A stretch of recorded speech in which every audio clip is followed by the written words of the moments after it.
कल आपको आए नहीं थे? कल हमने पढ़ाया था अनुक्रमण।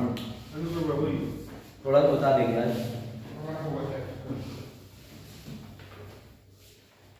पारिस्थितिकी अनुक्रमण, इकोलॉजिकल सक्सेशन।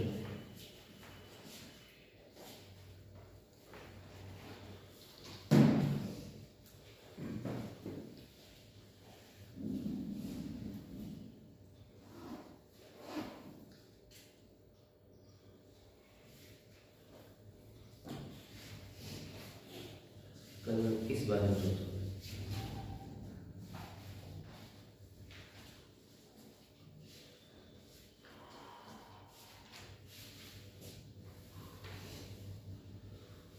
अब ना डॉक्टर देखो ठीक है, एक बार में लिए लेता है और उनका क्या है पर देखिए नहीं देखा नहीं अच्छा का बोली वो अमेज़न से बदलेंगे।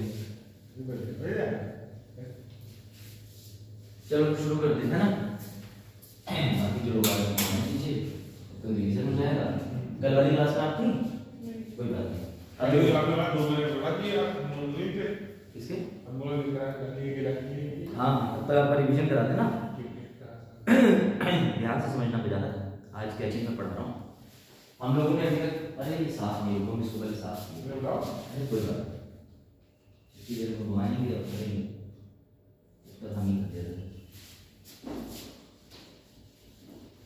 पर तो फ्राइडे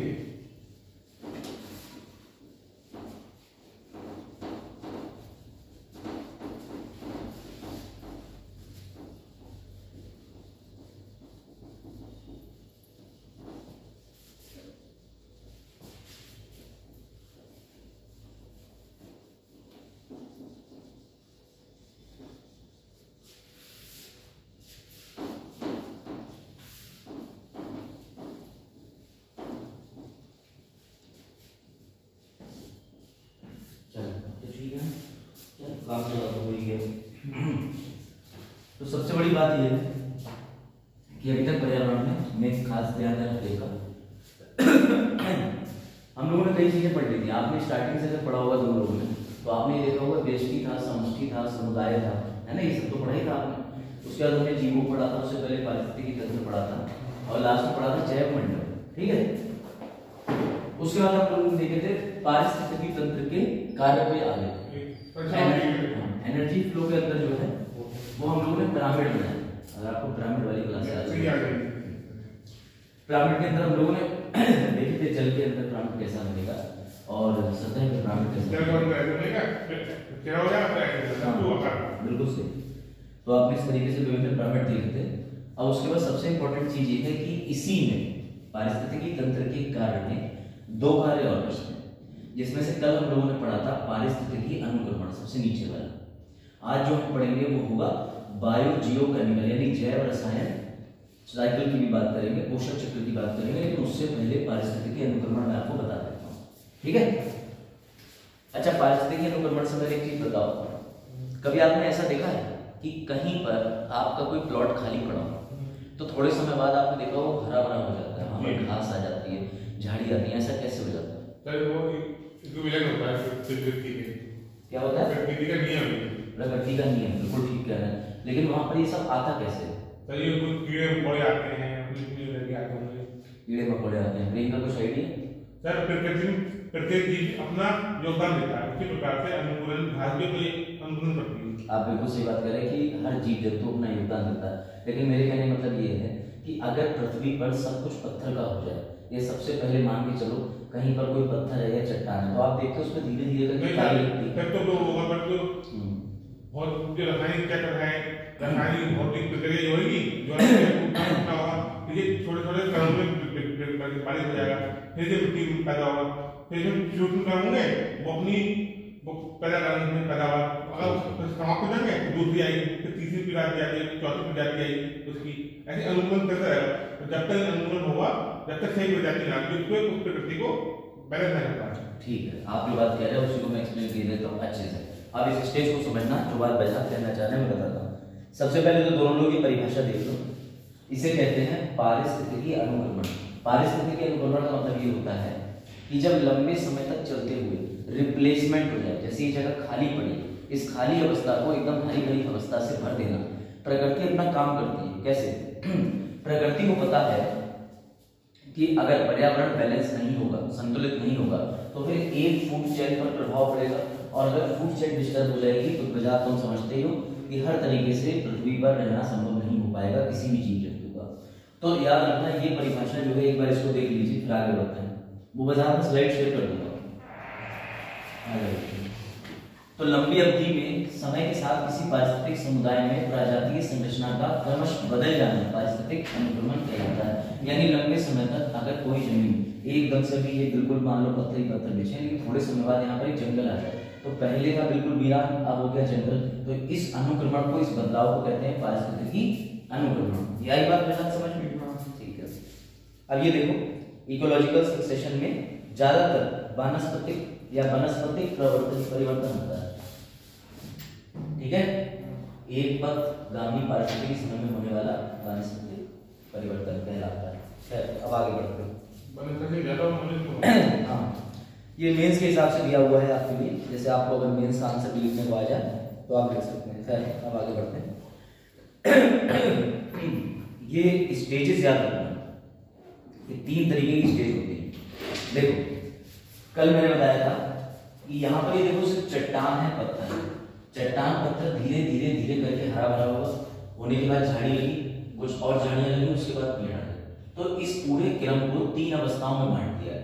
सबसे पहली अवस्था होती है नवीन या पायनियर, ठीक। उसके बाद अवस्था होती है, या तो आप कह सकते हो माध्यमिक, या फिर आप कह सकते हो इंटरमीडिएट। इसमें ये होता है पृथ्वी प्रथा होती है, वो सब खत्म होना है, वो इसके बाद रहेगा। अभी आपके लिए आसान है। उसके बाद अंत में आती है चरण। कल आया नहीं था ना, तो मैं फिर रिवीजन करा रहा हूँ। चरण समुदाय, ठीक। ये 3 तरीके का होता है, याद रखना। सबसे पहले कौन सा होता है? नवीन, उसके बाद माध्यमिक या मध्यमिक, उसके बाद चरण। चरण में जंगल बन जाता है, जंगल बन के तैयार हो रहा है। अब जो बात ये कह रहे हैं उसको मैं एक्सप्लेन कर रहा हूँ, अब देखो जरा ध्यान से। ये है नजर, ठीक है, जो आप कहना चाह रहे हो, अब ध्यान से सुनना। सबसे पहले क्या होता है? सिर्फ पत्थर होते हैं, चट्टान होती है। आप अभी भी एक्सपेरिमेंट करके देखना, आप कहीं पे कुछ पत्थर या चट्टान छोड़ देना। इनफैक्ट आपके घर में भी अगर अब तो आपने टाइल वाइल लगवा लिया बढ़िया करके, पहले अगर आप प्लास्टर ना करके सिर्फ ईंटें रख के छोड़ दो, और जो सीढ़ी बना देते थे बिना प्लास्टर वाली, उसमें काई आ जाती है, अब भी आ जाती है काई। ये भी छोड़िए, आपकी सीढ़ी पे भी काई आ जाती होगी, लकड़ी वाली सीढ़ी पे। और अगर आपके घर में नीचे पक्का प्लास्टर नहीं है, तो भी बरसात के मौसम के आसपास में या वैसे भी आपको काई देखने को मिलती। तो ये काई होती क्या है? तो याद रखना, ये पत्थर होता है। इस पत्थर पे सबसे पहले आती है काई, और ये सिर्फ काई नहीं होती, इसको बोलते हैं लाइकेन। बजात देखना क्या होता है ये बजात, ये इसे बोलते हैं लाइकेन। ये 2 चीजों से मिलकर बनती है। पहला है कवक, दूसरा है शैवाल। कवक का मतलब क्या होता है? कवक का मतलब होता है फंगाई। आपने देखा होगा जैसे आम भाषा में फफूंदी लगना कहते हैं, तो फफूंदी जो है वो खाना नहीं बना पाती, लेकिन फफूंदी अपने ऊपर रहने का स्थान दे देती है शैवाल को। और शैवाल का मतलब क्या है? एल्गी। और एल्गी क्या कर सकती है? एल्गी अपना खाना फोटोसिंथेसिस यानी सूर्य के प्रकाश संश्लेषण की मदद से खुद बना सकती है। मेरी बात समझना, पत्थर के ऊपर काई। अब जो काई है उसमें ऐसे गुण है कि वो सूर्य के प्रकाश से खाना बना ले, लेकिन काई को रहने के लिए स्थान चाहिए, तो वो स्थान किसके ऊपर रहती है? फंगस के ऊपर, फफूंदी के ऊपर, ठीक है। अब धीरे धीरे होता क्या है, बजाय समझना, ये रिश्ता इनका चलता रहता है। ये रिश्ता का मतलब ये है, ये पत्थरों में देखो धीरे धीरे काई लगी, इसे लाइनिंग बोलते हैं। उसके बाद क्या होता है?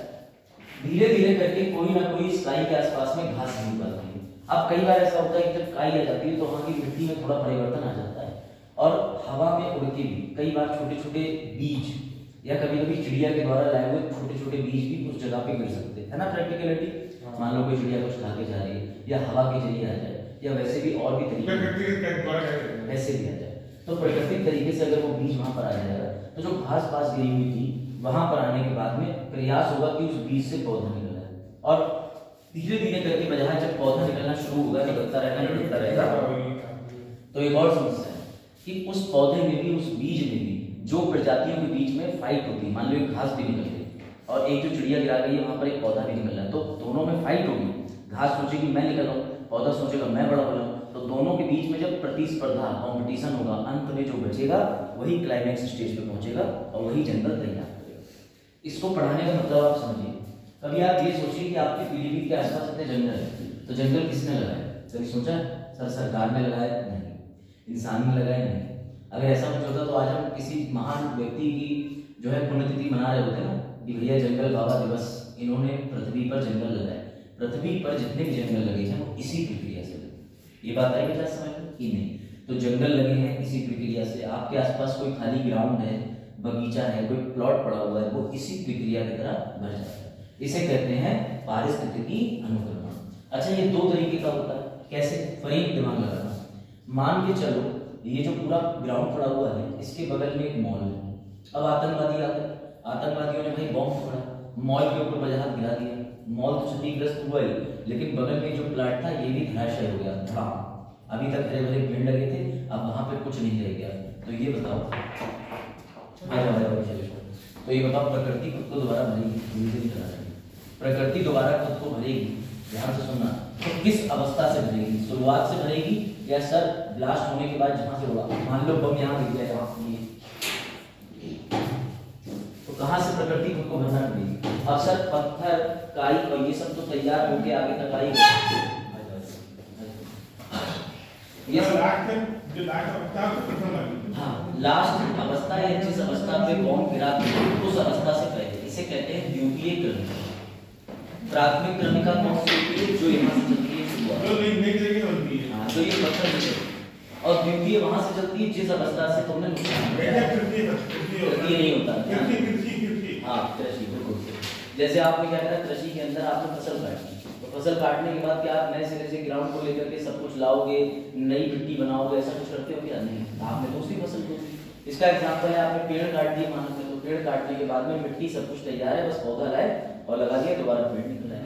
तो प्राथमिक और द्वितीय में ये अंतर है कि हाँ बस प्राथमिक शुरुआत से होता है और द्वितीय कहाँ से होता है? जिस अवस्था से उसको नुकसान होता है। ये चीज आई समझ में? अब कल जो बच्चे नहीं आए थे उनके लिए डिटेल रिवीजन तो नहीं होगा, लेकिन बता दिया। लो भाई बताओ, इसका उत्तर कल वाले बच्चे दे चुके हैं। हीरा के लिए लगाओ दिमाग। 3 स्टेज बताई थी, एक नवीन, एक मध्य और लास्ट में। हाँ प्रियंका, लास्ट में डी वाला नहीं, क्लाइमेक्स तो था, बिल्कुल याद है। लास्ट में क्लाइमेक्स चरम। अब आया क्या? हिंदी में कंफ्यूज हो गया सर हिंदी में तो हिंदी में लिखा गया, ये देखो कौन कह रहा नहीं लिखा, हिंदी में लिखा है ना चरण लास्ट में, तो क्वेश्चन ऐसे ही बनते हैं। तो कह रहा हूं लास्ट में चरण था। हाँ, नवीन और उसके बाद में मध्य वाली स्टेज फिर चरम। अब ये सरल क्या है? सरल में बताते हो, मैंने लोग बता दिया था, आपको बता रहा हूँ। एक ट्रांजिशन से वजह, ये रही नवीन, ये रही माध्यमिक, लेकिन इसके बीच में, इन दोनों के बीच में जो ट्रांजिशन है, बदलाव ट्रांजिशन है, उस ट्रांजिशन को बोलेंगे सी। समझ गए? तो ये सी कहां पर होगी? ये होगी क्लाइमेक्स और मध्य वाली अवस्था के बीच में भी। अब हो सकता है कि इस बीच में कोई ऐसा समुदाय या कोई प्रजाति आ रही है, तो उसे कौन सी कम्युनिटी बोलेंगे? सैरे कम्युनिटी। जो सैरे वाले स्थान में पाई जाए, सैरे कम्युनिटी। वरना सैरे क्या कहेंगे? एक स्टेज से दूसरी स्टेज में ट्रांजिशन होगा। ये बात आई समझ में?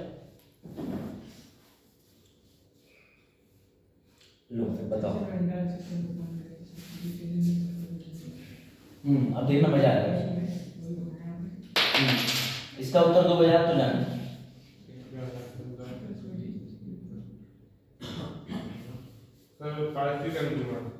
बिल्कुल सही। कंफ्यूज मत होना। सहरे का मतलब क्या होता है? सहरे का मतलब ये होता है कि दो बदलाव वाली स्थिति या दो अलग अलग स्टेजेस के बीच में। लेकिन ये बात कर रहा है पूरे उस निश्चित स्थान की। उस निश्चित स्थान पे पहले पत्थर पड़े थे, बंजर था, अब पूरा कैसा हो गया? हरा भरा। तो इसी को कहते हैं पारिस्थितिकी अनुक्रमण। ये बात आई समझ में? पीसीएस का क्वेश्चन है 2020 का, ये भी एनसीईआरटी से डिस्कस हो गया था। इंग्लिश में देख सकते हो।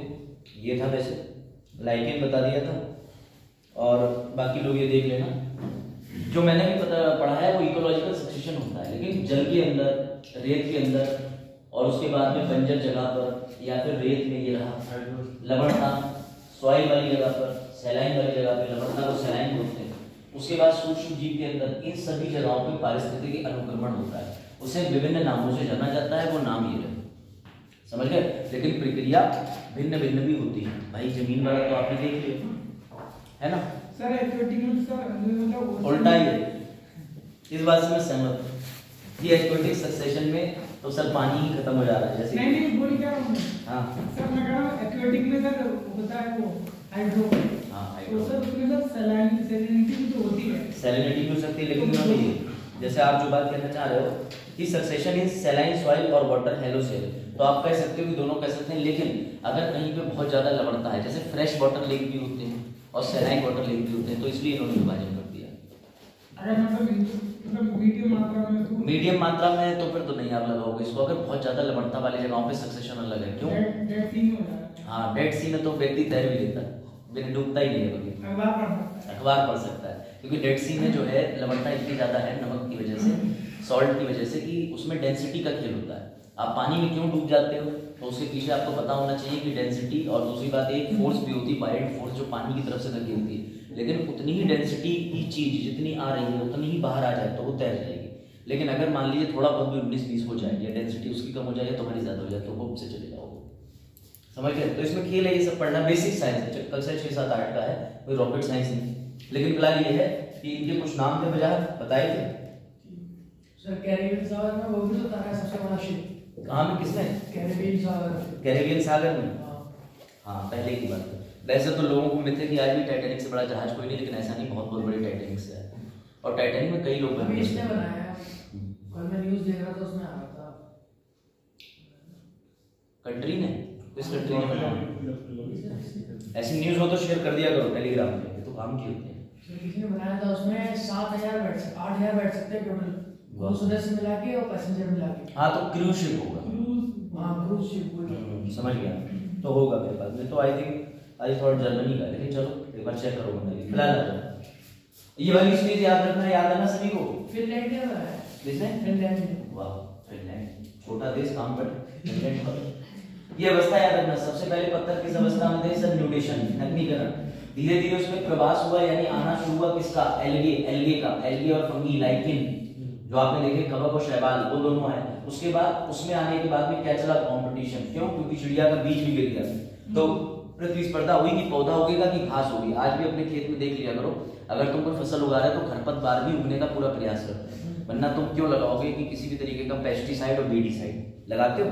तो भाई तुम क्यों लगाते हो कि ये कीटनाशक पौधे मर जाएं ताकि तुम्हारी फसल खराब ना हो जाए। तो यहाँ भी प्रतिस्पर्धा चलती है।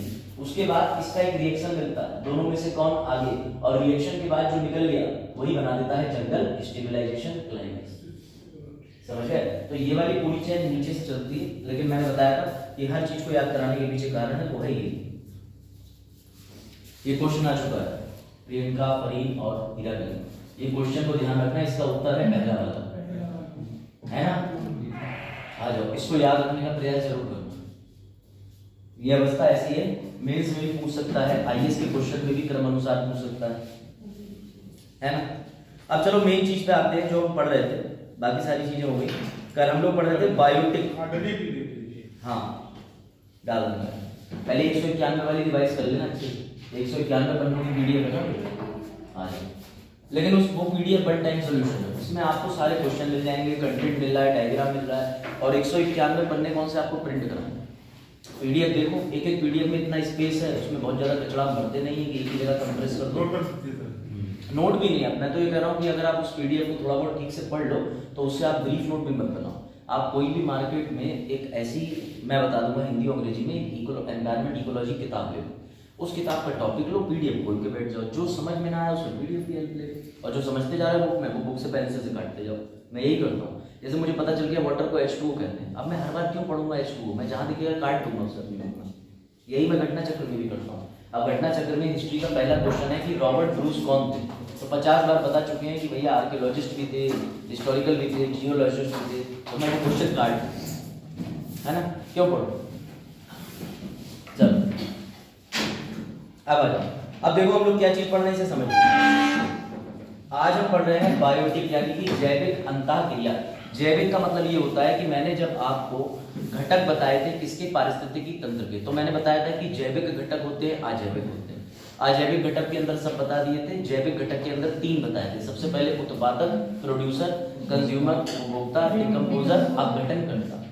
अपघटनकर्ता की कैटेगरी आगे डिवाइड करी थी, अपघटनकर्ता पे डिस्कशन हो चुका था, जो लोग नहीं आए उन्हें बता दूं कि डेट्रिटिवोर्स और सेप्रोट्रॉप्स किस तरीके से उनका सब डिस्कशन हो चुका था कि वो कैसे खाने को तोड़ते हैं। पहले इसके व्यंजन आते हैं, अब मार्जक बड़ा वाला हिस्सा खा जाते हैं किसी जानवर का, फिर धीरे धीरे करके उसको छोटा करके पर्यावरण से साफ कर देते हैं। ये चीज़ मैं बता चुका हूँ।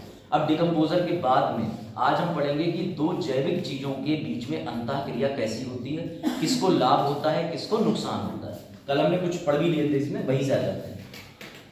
सबसे पहला है असहभोजी, इसको आप याद रखेंगे अमेंसेलिज्म। बाजार इसका एग्जांपल दे सकते हो? बकरी घास। बकरी घास कैसे? बकरी से घास खत्म हो जाएगी तो बकरी दोनों बीच कंपटीशन हो गया है। कंपटीशन हो रहा है? वहाँ कंपटीशन लिखा ही नहीं, वहाँ असहभोजी लिखा है। कबक और तावे। नहीं, सीधे कह दो ना, नहीं आता। नहीं आता। हाँ ये बात भाई, इंटरव्यू में आपको पूछेंगे आपका नाम फजहाद था, क्या था, थोड़े मना कर। चल मेरी बात समझना। सबसे पहला है असहभोजी। इसके अंदर एक प्रजाति को कोई भी नुकसान नहीं पहुंचता। पहले मैं आपको ये बता दूं, तीन चीजें याद रखना। जीरो का मतलब कोई प्रभाव नहीं, नेगेटिव का मतलब माइनस के निशान का मतलब होता है नुकसान, और प्लस के निशान का मतलब होता है फायदा। कोई डाउट? ये आमतौर पे बेसिक मैथ है भाई। माइनस मतलब गया, प्लस मतलब फायदा, और जीरो मतलब न्यूट्रल। क्या रख सकते हैं? दो प्लस है, अभी सब समझाऊंगा। पहले वाले असहभोजी में आपको क्या दिख रहा है? जीरो माइनस का मतलब कि एक को कोई नुकसान नहीं हो रहा लेकिन दूसरे को नुकसान हो रहा है। तो जिसको कोई नुकसान नहीं हो रहा वो दूसरे को नुकसान कर दे रहा है।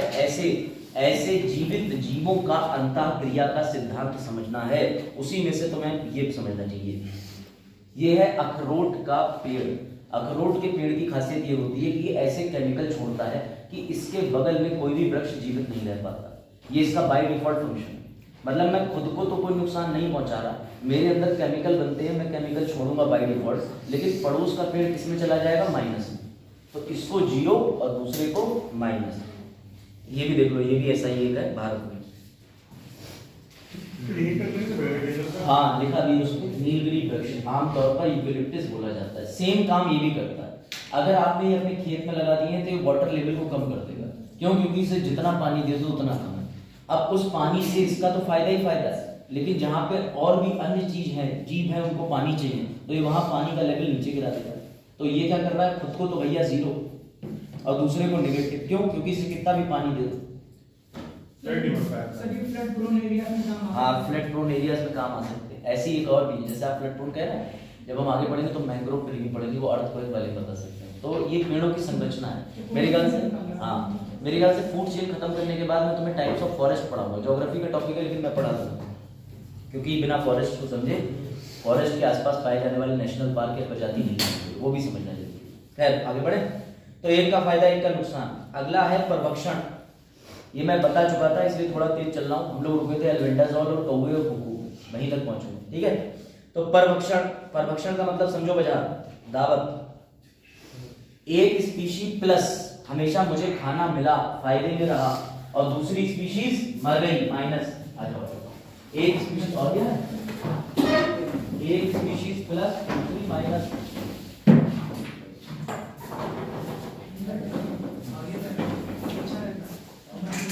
बैठ जाओ। परभक्षण, बाजार, ये चीज याद रखना, इसे परभक्षण कहते हैं। भाई भक्षण करने का मतलब यही होता है शिकार करना।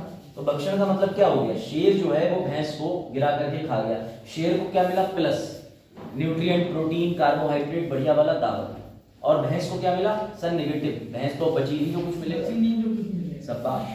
तो ये रही भैंस इज लाइक। ठीक है, अगर जोक तुम लोग कल भी नहीं समझे, तुमको इंस्टाग्राम पर चलाते। चल देखो, मैं भी नहीं चला।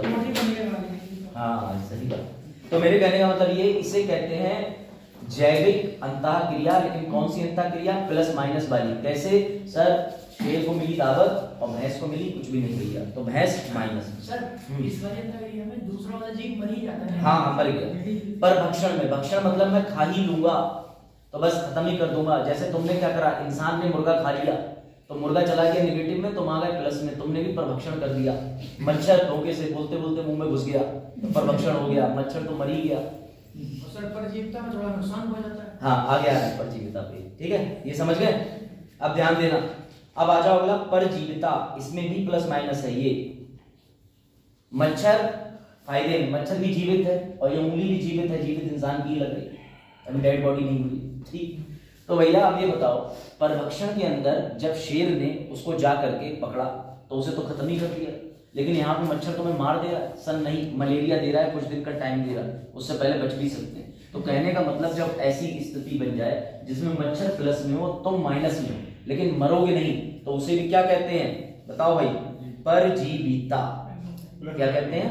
परजीविता। इसमें फायदे में कौन रहा? मच्छर। निगेटिव में कौन रहा? इंसान। लो ये देखो अमरबेल, बेल तो देखी होगी सबने, बिल्कुल। अमरबेल का कंसेप्ट ये है कि ये लग जाती है किसी भी पौधे के ऊपर, किसी भी वृक्ष के ऊपर। अब ये कहने को उस वृक्ष को खत्म कर सकती है, लेकिन ये बहुत होशियार होती है, ये पूरा खत्म नहीं करती, क्योंकि इसे पता है कि अगर मैंने पूरा खत्म कर दिया मैं भी सूख जाऊंगी। तो ये उससे समय समय पे न्यूट्रिएंट्स लेती रहती है, अपने काम भर का खा लिया और बाकी उसे हरा भी रहने दिया। क्यों? क्योंकि अगर वो सूखेगा तो न्यूट्रिएंट कहां से आएंगे? अमरबेल खाना नहीं बना पाती। तो बात आई समझ में कि नहीं? अब ध्यान देना इधर, ठीक है। इसमें भी किसको फायदा हो रहा है? अमरबेल को, लेकिन नुकसान किसे हो रहा है? पौधे या वृक्ष को।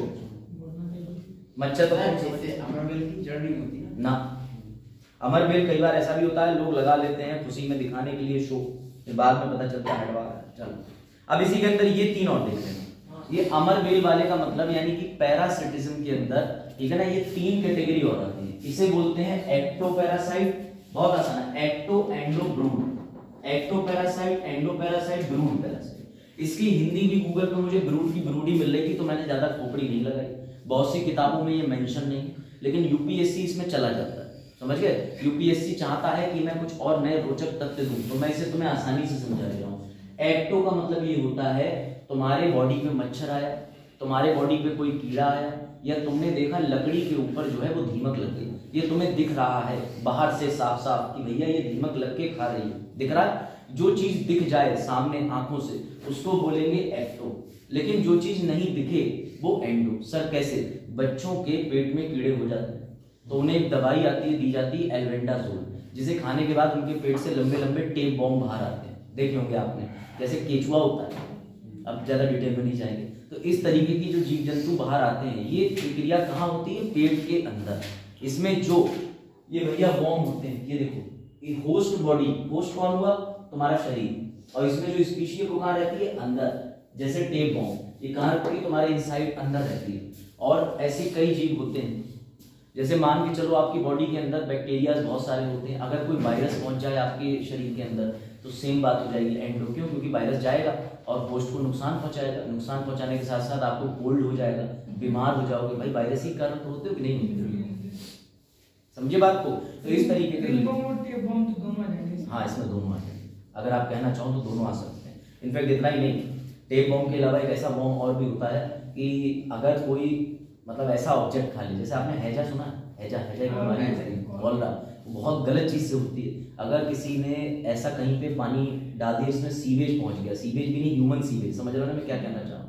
तो अगर वो चला गया बॉडी के अंदर तो भी एक स्पेशल तरीके के वॉर्म्स हो जाते हैं। हाँ, कॉन्टेमिनेशन तो मतलब संक्रमित, लेकिन यही है कि संक्रमित जल पीने से जो रोग होते हैं वो ऐसी कोई ना कोई स्पीशीज तुम्हारे पेट में चली जाती है।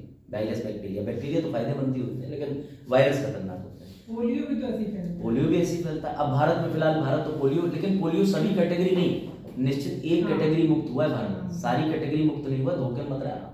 अभी जल्दी में नेपाल भी हो गया है ना। चलो आ जाओ।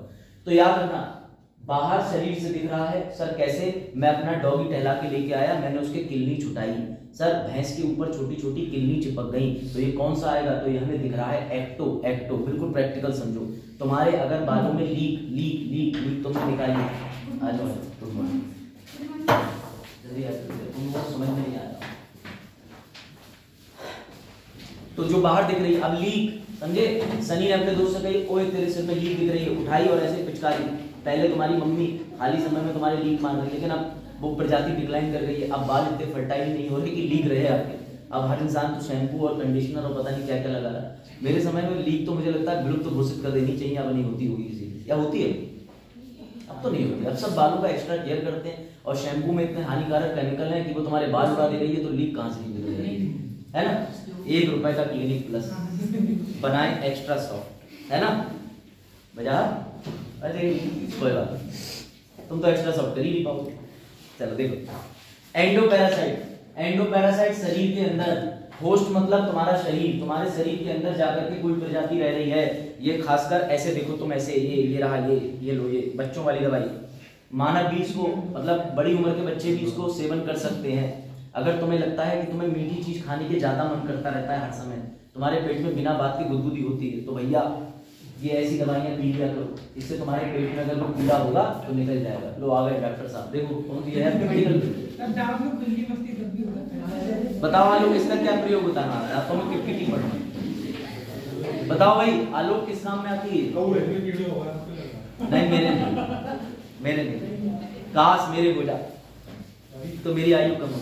लेकिन ये तुम लोग नियत से लेते रहो, और दिमाग में जिसके कीड़े हो वो ना ले इसको। चलो आ जाओ। तो ये समझो, एक्टो, एंडो, और लास्ट में आता है ब्रूड पैरासिटिज्म। ब्रूड ये सबसे इंपॉर्टेंट है, ब्रूड पैरासिटिज्म। बस बैठ जाओ, ये टॉपिक में इसलिए रुकाऊंगी, मिस हो जाएगा, ये इंपॉर्टेंट है, तुम मत कहना। ब्रूड पैरासिटिज्म का मतलब ये होता है कि मैं मेहनत नहीं करूंगा, टॉपर के नोट से पढ़ के पास हो जाऊंगा। हाँ समझो कैसे। पहले तो तुम्हें एक बेसिक अंतर बता दें। एक भैया कौवा है और एक कुक्कू है। कुक्कू मतलब कोयल, समझ गए? अब तुमने गाना सुना होगा, कोयल से तेरी बोली, अब तुम नहीं गाओगे उसके बाद, समझो। अभी देखो, ये कौवे का बच्चा और ये कोयल का बच्चा, ये खाना खिला रहा है दुष्टों, कुछ और नहीं, खाना। कहीं जीव में कुछ और सोच रहे हो, बोले जीव जंतु क्या कर रहा है, पापा है उनके। देखो, तो कहने का मतलब ये होता है कि कोयल के पास में कला नहीं होती कि वो अपना घोंसला बनाए। अब कौवा मासूम बेचारा, कौवे को कोई तमीज होती नहीं, कौवे के जो अंडे होते हैं वो अपना नेस्ट बना के रखता है। अब ये जो कुक्कू कोयल होती है इतनी समझदार है, ये ढूंढती है आसपास कौवा महाशय कहाँ, फिर उसका नेस्ट देखती है। तो जब वो इधर उधर उड़ने जाता है ना कुछ खाना पानी खाने, तो ये जाती है उसके घोंसले के पास और उसके घोंसले से एक अंडा उठा करके बाहर फेंक देती है और अपना अंडा उसके घोंसले में रख देती है। थोड़ी सिमिलरिटी भी होती है। अब कौवा बेचारा काला, कौवा आ रहा है लौट के काला चश्मा लगा के, उसे कुछ दिख ही नहीं रहा, वो भैया परवरिश कर रहा है। और परवरिश करने के साथ साथ कोयल के बच्चे में शुरू से एक और खतरनाक गुण होता है कि जब कोयल का बच्चा जल्दी बाहर आ जाता है और बाहर आने के बाद सबसे पहले वो अपने पीठ से, पंजों से, हाथों से सबसे कौवे के अंडे को ही बाहर फेंक देता है। मतलब बचपन से ही ये गुण है कि हमें कौवे के बच्चे मारने। ये बहुत बड़ा कारण है जिससे कौवे की जनसंख्या डिक्लाइन है। और कोयल का बच्चा समझ के कैसे पलता है, बाद में कोयल है। हाँ ये नेचुरल ट्रेट है। अगर तुम देखना चाहो तो मैं तुम्हें एक बीबीसी की वीडियो दिखा सकता हूँ 2 मिनट की, यूट्यूब से देखोगे? करूँ कनेक्ट? दिखाओ, मजा आएगा। वैसे देखिए, मैं दिखा दूंगा। ये कंसेप्ट है, नेचुरल ट्रेट है। मतलब ये नेचुरल ट्रेट हो रहा है, बताओ विनाश हो जा रहा है कौवों का, कौवों की प्रजाति खतरे में है। हाँ अभी देखा दो, बड़ा इंटरेस्टिंग चीज है। राम सर में हाँ ऐड कर देंगे। इसमें किसमें हो जाना चाहिए? राम सर साइड में ऐड कर दोगे तुम? काहे ऐड करोगे भैया? तुम तो रहने दो।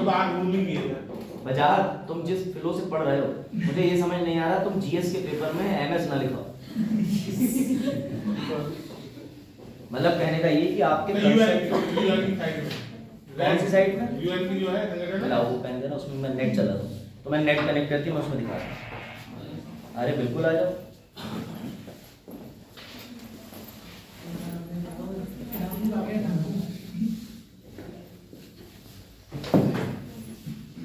एक 2 मिनट की वीडियो, ज्यादा टाइम नहीं लगेगा, चिंता मत करो कि अरे सर पूरी क्लास ही निकाल दिया आपको, ऐसा नहीं होगा।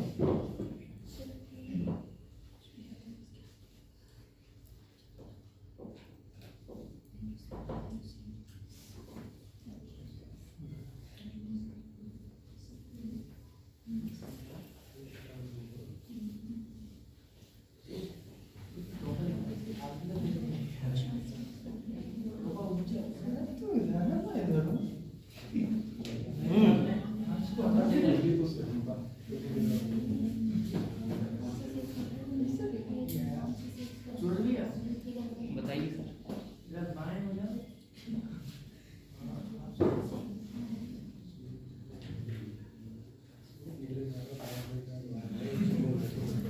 है ना, बस तुम्हारा इंटरनेट थोड़ा ठीक ठाक आ जाए।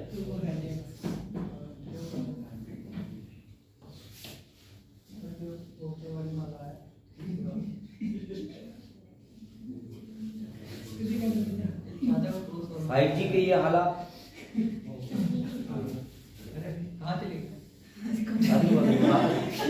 वापस लाएंगे वापस। ये देखना, ये ध्यान से देखना।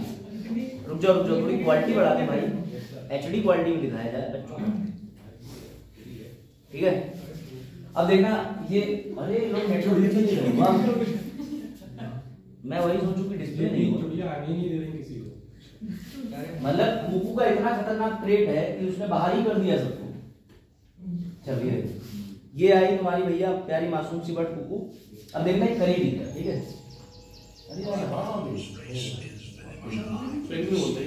अरे जोमेटो तो देखो, ये दूसरी वर्ड है कुकू। ये काम सबके साथ करती है, कौवा वाली दिखाऊंगा, तो उड़ गई। अब देखना इधर कुकू, ये आई, ये देखो ये करेगी क्या, देखना इसकी चोरी है, उठाई इसने एग, खाई गई। अरे वाह, काम ही आ गया।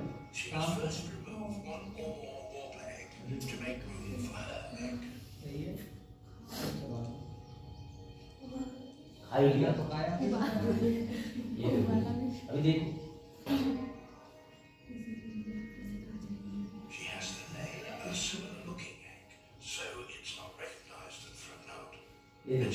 अपना एग ले कर दिया, समझ गए, बस हो गया काम।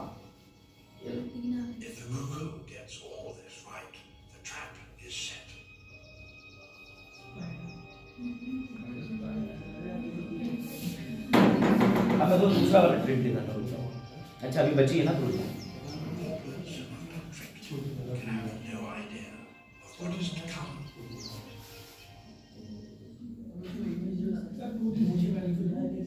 क्या दिखाऊं?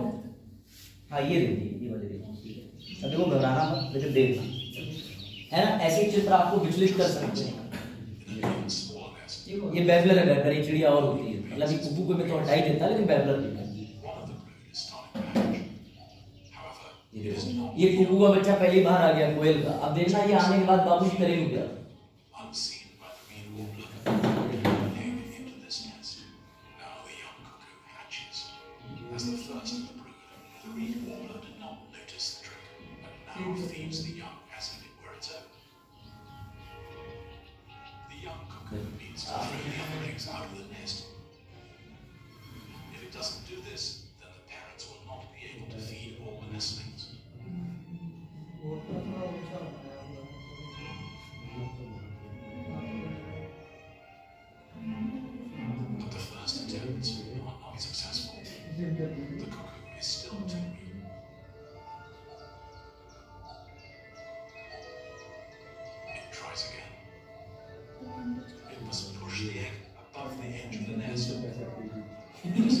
ये देखो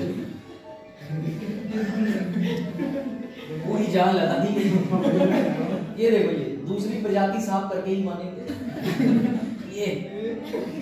ये आईएएस का 14 अटेम्प्ट, 5वां चल रहा, 5वां।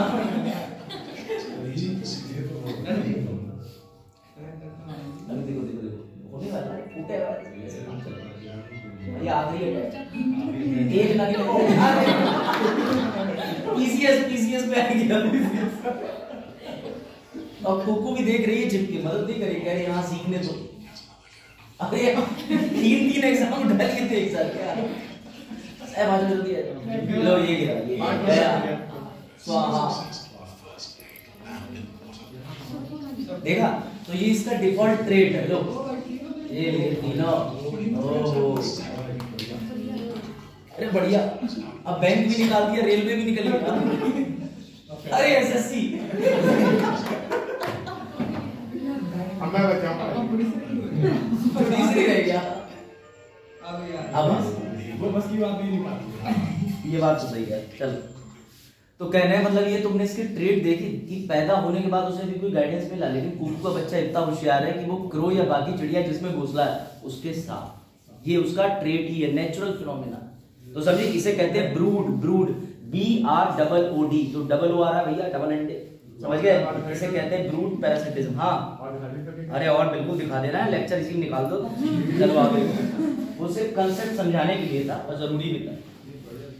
अभी तो तुम्हें जब आगे चल के नाइट्रोजन साइकिल और चीजें दिखाऊंगा ना तो मजा आएगा, लेकिन 2 से 4 मिनट, इससे ज्यादा वीडियो नहीं, पूरा पिक्चर देखने थोड़ी ना है। तो भाई ये लो ब्रूड पैरासिटिज्म। अब कौवे को पता ही नहीं, कौवा समझ रहा है मेरी ये वाली बिटिया ज्यादा सुंदर है, और ये वाला बेटा ऐसा ही है, लेकिन वो उसे पता ही नहीं है कि भैया वो स्पीसीज ही दूसरी है, कुकू है कुकू। तो इसे कौन सा पैरासिटिज्म बोलते हैं? इसे बोलते हैं बेटा ब्रूड पैरासिटिज्म। कोई डाउट? समझ गए? तो ये रहा कुकू का नेचुरल ट्रेट। अब ये और मजेदार, अगला है चौथा। मैं याद दिला दूं, जो लोग लेट आए थे, हम पढ़ रहे थे जैविक अंतःक्रिया, बायोटिक इंटरेक्शन पढ़ रहे थे कि जैविक आपस में कैसे करते हैं। हम लोगों ने कवर कर लिया था एमेंसलिज्म, ठीक है ना, आशयभोजी, परभक्षण, परजीविता। अब उसके बाद में हम अब चौथा पढ़ रहे हैं जिसका नाम है प्रतिस्पर्धा, कॉम्पिटिशन। ये बड़ा मजेदार है। ये रहा, ये देखो, जब कभी भी संसाधन की कमी होती है, इसे प्रैक्टिकल कर दे रहा हूं। ये है जानी मानी अभ्युदय कोचिंग, नहीं अभ्युदय नहीं, कुछ और जानी मानी कोचिंग। इसमें आने के लिए, रजिस्ट्रेशन कराने के लिए देखो कितने सारे स्टूडेंट हैं। तो प्रतिस्पर्धा हुई। प्रतिस्पर्धा का मतलब रेड वाले स्टूडेंट बोले पहले हम एडमिशन लेंगे, ये बोले पहले हम लेंगे, ऐसे करके बेचारे पेड़ पे होल ही होल बना दिए। कहने का मतलब ये है कि प्रतिस्पर्धा के बीच में जो रिसोर्स होते हैं, जब उनकी कमी हो, अगर ये एक पेड़ है तो सारी चिड़ियां इस पे टूट पड़ी, और अगर ऐसे मल्टीपल पेड़ होते तो क्या समस्या आती? तो प्रतिस्पर्धा में जीवों को ये दिक्कत आती है। मैं तुम्हें दिखा दे रहा हूं, ये देखो, ये अब जंगल में सूखा पड़ रहा है, पानी का जो भैया तालाब या पानी का जो स्पेस बचा है वो सिर्फ एक ही बचा हुआ है। अब पानी सबको चाहिए, पानी भैया भैंसों को भी चाहिए, जंगल की इनको भी चाहिए, और भी जीव जंतु हैं, शेर को भी चाहिए। तो तुम अक्सर बीबीसी डिस्कवरी पे देखना कि इन जगहों पर शेर आता है पानी पीने, यहाँ जल्दी शिकार नहीं करता। वो सभी जीव जंतु होंगे एक साथ इकट्ठे होंगे और सबके सब पानी पी रहे होंगे। तो जैसे लगता नहीं कि उनके बीच में कोई एग्रीमेंट हुआ हो, क्योंकि उस समय शेर को भी पता है कि अगर मैंने पानी पीते हुए हल्के से भैंस पकड़ी तो 1000-1500 भैंसें उछल कुचल के मार देंगी। तो यहाँ पर एक मेजोरिटी देखने को मिलती है, लेकिन कॉम्पिटिशन किसको है? ये पानी। अब जो सबसे तगड़ा जीव है वही पानी सबसे ज्यादा पिएगा। तो कहने का मतलब अगर इनका झुंड मजबूत है, ये पानी पिएगा। इधर मगरमच्छ आ जाए पानी में तो भैया इन्हें भी भगा देगा। तो इसे कहते हैं कंपटीशन। जब संसाधन की कमी होती है तो जीवों में आपस में प्रतिस्पर्धा होती है कि कौन जल्दी ले ले। अब एक जंगल है, वहां हिरन ही हिरन है, लेकिन वहां शेर भी है, चीता भी है, तो वो आपस में प्रतिस्पर्धा करेंगे कि मैं पहले खा लूं। अब इस कंपटीशन में क्या होगा? फूड चेन बिगड़ जाएगी। तो ये भी दो तरीके का जैविक इकाइयों के बीच में अंतःक्रिया है कि जब दो प्रजाति भले ही एक ही जाति की हो या अलग अलग जाति की हो, लेकिन संसाधन के लिए लड़ रहे हैं, तो इसे कहते हैं जैविक अंतःक्रिया के अंदर प्रतिस्पर्धा, कंपटीशन। समझ में आया? लेकिन प्रकृति बड़ा बुद्धिमान, प्रकृति ने जानवरों को इतनी समझ दी है कि तुम इस खतरे से निपट सको। ये लोग पता क्या करते हैं? ये लोग करते हैं संसाधन का बंटवारा, इसे बोलते हैं रिसोर्स पार्शनिंग। देखो दिखाता हूं कैसे। ये देखो, जब पता है कि एक ही पानी वाले स्थल यानी जलीय जगह पर हम सबको एक साथ रहना है, तो ईश्वर ने क्या कर रखा है? जगह बना रखी है। अब इसके पैर फ्लेमिंगो के लंबे हैं, तो ये क्या करेगा? ये थोड़ा और नीचे तक उतर सकता है पानी में, तो ये आगे बढ़ के उतने एरिया की मछली साफ कर देगा। ये थोड़ी बहुत पैडल ड्वेलर्स बतखें रही तुम्हारी, ये वहीं आसपास में छोटे छोटे कीट खा लेंगे। तो क्या होता है, तुम देखना कि हमारे में भी ऐसा होता है, मानव में और जीव जंतुओं में भी, कि एरिया डिवाइड हो जाता है। इन्हें पता है कि यार मेरा भक्षण यहीं से हो जाएगा, तभी तुम देखना कि एक प्रजाति की, खासकर पक्षियों में या जीव जंतु में पाए जाने का विशेष स्थान होता है। वो स्थान जो है वो इसी वजह से होता है कि जहां पर उन्हें अपने खाने की चीज आसानी से मिल जाए। ये बात आई समझ में? अब इसको और थोड़ा सा डेप्थ में समझ लेते हैं। ये देखो, ये पूरा चार्ट ये है एनसीईआरटी का। चिड़िया यहीं तक आ रही, ये पानी में नहीं उतर सकती। इनसे लंबे जिनके पैर हैं, थोड़ा और फ्लेमिंगो तो बिल्कुल चला गया 1-2 फीट आगे। समझ गए बात को? तो हर जीव का रिसोर्स पार्टीशनिंग, समझ गए सर? ये तो पानी में हो गया। और भी तुम्हें एक मजेदार चीज दिखाता हूं, ये लो स्पेशल डिमांड। जैसा इस चिड़िया का रंग देख रहे हो, इसे बार्बलर चिड़िया कहते हैं। इस चिड़िया की खासियत ये होती है कि इनकी पूरी फैमिली, ये पेड़ जो होता है, पेड़, इस पेड़ पे अलग अलग स्थान पर ठिकाने बनाते हैं। अगर इस रंग का है तो ये नीचे रहेंगी, इस रंग की है तो ये मध्य में रहेंगी, ये हरा रंग आ जाता है ऊपर, ये टॉप पे, ये ग्रीन ब्लैक तो ये यहाँ पर। मतलब इन्होंने खुद को एक पेड़ पे पार्टीशन भी कर रखा है। आ जाइए, पेड़ पर अपना पार्टीशन कर रखा है कि भैया मैं अगर इस रंग की हूं तो फिर मैं यहाँ पर सर्वाइव करूंगी। ये सबसे मजेदार चीज है। मतलब प्रकृति ने यह व्यवस्था दी है कि इन चिड़ियाओं को इतनी समझ है कि हमें एक जगह पर मिलजुल कर रहना है। समझे बात को? लेकिन यहाँ हिंदू मुसलमान हावी, समझ गए बात को? तो इन चीजों से एक सीख मिलती है कि प्रकृति में जब जीव जंतु, दिमाग कहते हैं कि हमें सबसे ज्यादा बुद्धिमान ह्यूमन बीइंग है ना, तो उसमें इतना दिमाग होते हुए वो घंटों में पड़ा हुआ है और जीव जंतु देखो। समझ गया बात? तो आ जाओ, ये है रिसोर्स पार्टनर। ये कह सकते हो कि कंपटीशन को कम करने का भी एक तरीका है। कैसे? अगर प्रकृति में कंपटीशन होता है तो पक्षी जीव जंतु जितने भी हैं वो आपस में पार्टीशन कर लेते हैं, कोई दिक्कत? तो प्रतिस्पर्धा से निपटने का एक है। लेकिन प्रतिस्पर्धा में ग्राफ कैसा बनेगा या चिन्ह कैसे आएंगे सर? दोनों के माइनस माइनस, क्योंकि दोनों एक दूसरे को मार भी देते हैं। अब शेर को प्यास लगी, उसने देखा एक भैंस पानी पीने आ रही, बोले डबल मजा, अब तो मैं खाना भी खाऊंगा पानी भी पीऊंगा। लेकिन समस्या क्या हुई कि भैंसों का और भी झुंड आया, शेर ने भैंस को तो मार दिया लेकिन बाकी झुंड ने उसे भी खदेड़ दिया, अब उसे भी पानी नहीं मिला तो उसका लॉस भी गया, पानी इन्हें भी नहीं मिला। तो दोनों स्पीशीज कैसे? भैंस की भैया एक भैंस चली गई और शेर को पानी नहीं मिला, तो दोनों नेगेटिव हो गए, है ना। तो किसी एक स्पीशीज को दूसरी स्पीशीज से जब प्रतिस्पर्धा करनी पड़ती है तो याद रखना उसका चिन्ह ये बनता है, दोनों का नेगेटिव, दोनों का माइनस। ये याद रखना, दोनों माइनस कंपटीशन, दोनों माइनस कंपटीशन। मैं अपना आईएएस उनके देखा देखी में भरूंगा, उनका भी नहीं निकला, मेरा भी नहीं निकला, 100 रुपए का लॉस उनका भी हो गया, मेरा भी हो गया, कंपटीशन। समझ गए? समझ गए होंगे बच्चे जो फॉर्म भरेंगे अभी फरवरी में। तो मत डरो, मैं भर दूंगा। चलो ये सबसे अच्छा, ये सहभुजता है। हाँ देखा सनी ने आज ही आधार कार्ड छोड़ के सब भेज दो, सब फ्री है, फ्री कुछ नहीं। आप अभी पृथ्वी का 6वां विनाश चल रहा है, जब 7वां विनाश चल रहा होगा आप पुनर्जन्म लेंगे, तब आप कह रहे होंगे मुझे सब पता है, और बच्चे कह रहे होंगे क्या पता। कहने का मतलब ये है कि ये बहुत ऐसी चीज है जिसमें आप अभी नहीं हो और अच्छी बात है, मतलब इनोसेंसी है आपके अंदर। चलो देख लो, अगला आ जाता है सहभुजता। एक जीव को फायदा, दूसरे जीव को कोई भी फर्क नहीं पड़ता, मतलब मुझे फायदा, दूसरे को ना नुकसान भी नहीं करूंगा, फायदा भी नहीं दूंगा, न्यूट्रल पे रखूंगा। कैसे? तो भैया लो ये देखो।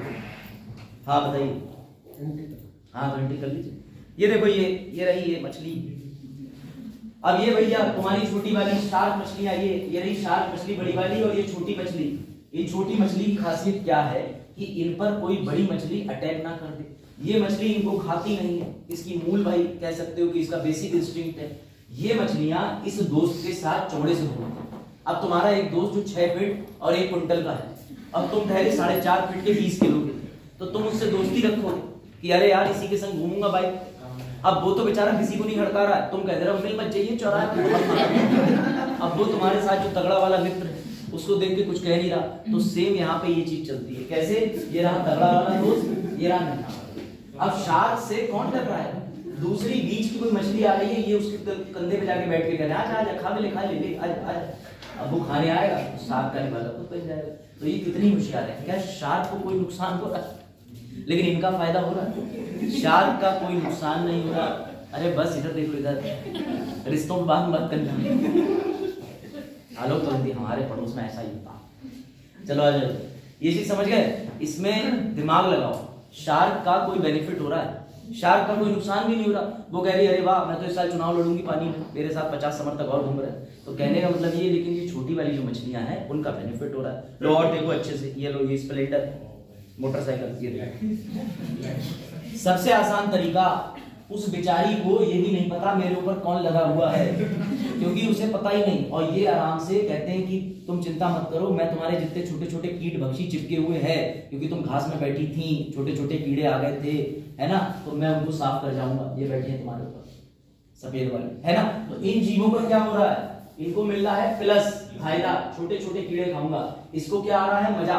इसका कुछ नहीं जा रहा। ये कह रहा है कीड़े खाओ तो खा जाओ, वरना मेरा मालिक एक दवाई लगा देगा, सारे कीड़े वैसे ही मर जाएंगे, और नहीं भी तुम खाओगी तब भी फर्क नहीं। तो ये अपना फायदा करके चले जा रहे हैं, लेकिन इनका बाबूजी का कोई फायदा नुकसान नहीं हो रहा। ये न्यूट्रल अवस्था हो रहा है, क्योंकि इन्हें क्या मिल रहा है? इनकी पीठ से तो कीड़े जा रहे हैं। अब तुम ये तो नहीं कह सकते सुकून और आराम भी प्लस में होता है, ऐसा नहीं होता है ना।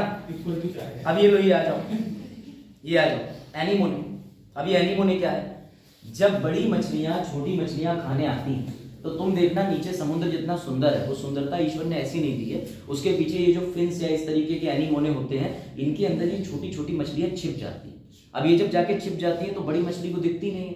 तो क्या इस घास में, इस घास को इन्होंने खाया नहीं, कोई नुकसान नहीं पहुंचाया, कुछ भी नहीं करा, लेकिन इस घास में जाकर के ये क्या करती है? छिप जाती है। तो घास 0 और ये प्लस, घास 0 ये प्लस। तो इस वाली चीज को समझ में आया?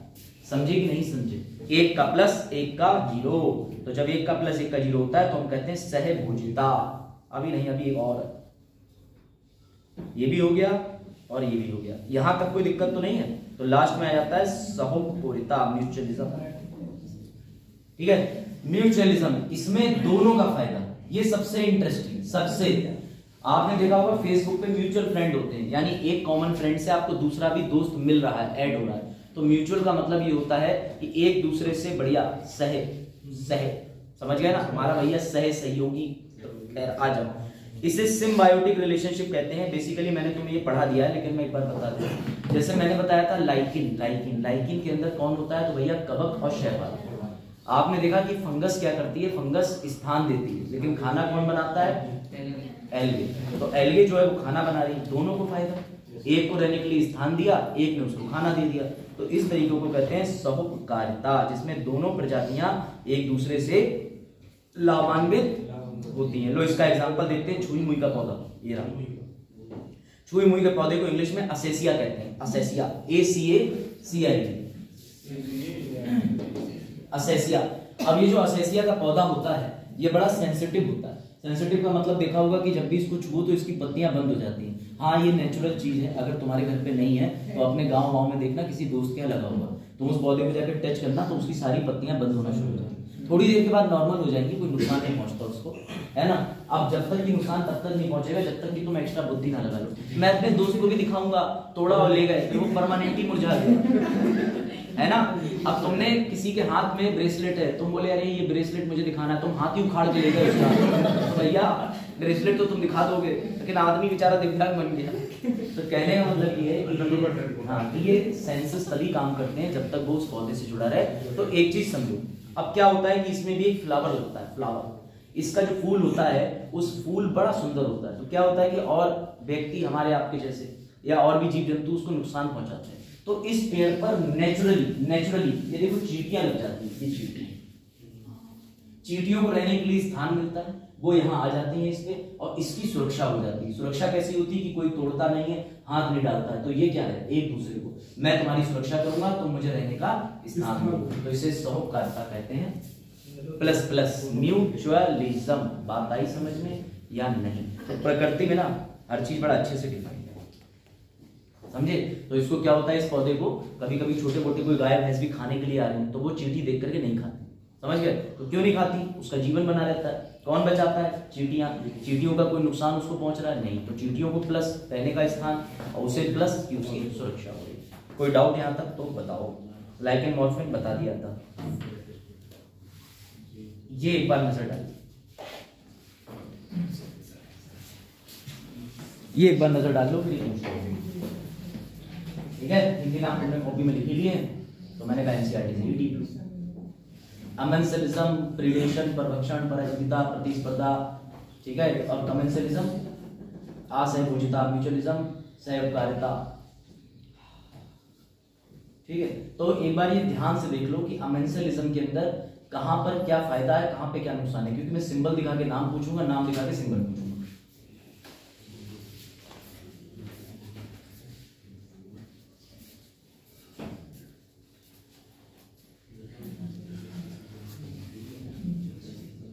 समझ गए, ये 6 याद रहेंगे बस, अब तो नहीं भूलोगे, है ना। एग्जाम्पल से तो याद ही रहेंगे, और वो एग्जाम्पल लिख के आना, अगर मेंस में जाओ तो लिख के आना, और प्रीलिम्स में कोई क्वेश्चन आ गया इंटरेक्शन का तो अब तुम कर दोगे कि अमेंसलिज्म क्या होता है, क्योंकि समझ चुके हो। बस एग्जाम्पल याद रखना कि परभक्षण में शेर था, भैंस थी, पैरासिटिज्म में आदमी था, मच्छर था। हाँ, वो सिम्बायोटिक रिलेशनशिप कह सकते हो, वो भी लास्ट में म्यूचुअलिज्म में, पेड़ के साथ पेड़ दोनों रह रहे हैं, दोनों खा पी रहे हैं। ऐसा होता भी है, जैसलमेरी पे एक अद्भुत वृक्ष है, उसमें 3 वृक्ष एक साथ है, आम, पीपल और जामुन, उसे कह सकते हैं सिम्बायोटिक, है ना। आसपास प्रकृति में जो ऑब्जर्व करेगा उसके क्वेश्चन अच्छे बनेंगे। तो ऑब्जर्वेशन बहुत जरूरी है, बहुत जरूरी है। और एक हमेशा याद रखना है, टीचर का काम होता है तुम्हारे अंदर क्यूरियोसिटी को जन्म देना। क्यूरियोसिटी का मतलब होता है जिज्ञासा। पहले बचपन में अगर कोई बच्चा होता है 4-5 साल का, तो वो सवाल बहुत पूछता है, तो पेरेंट्स तो इग्नोर कर देते हैं, लेकिन अगर तुम्हें नॉलेज नहीं है तो सर्च करके लो।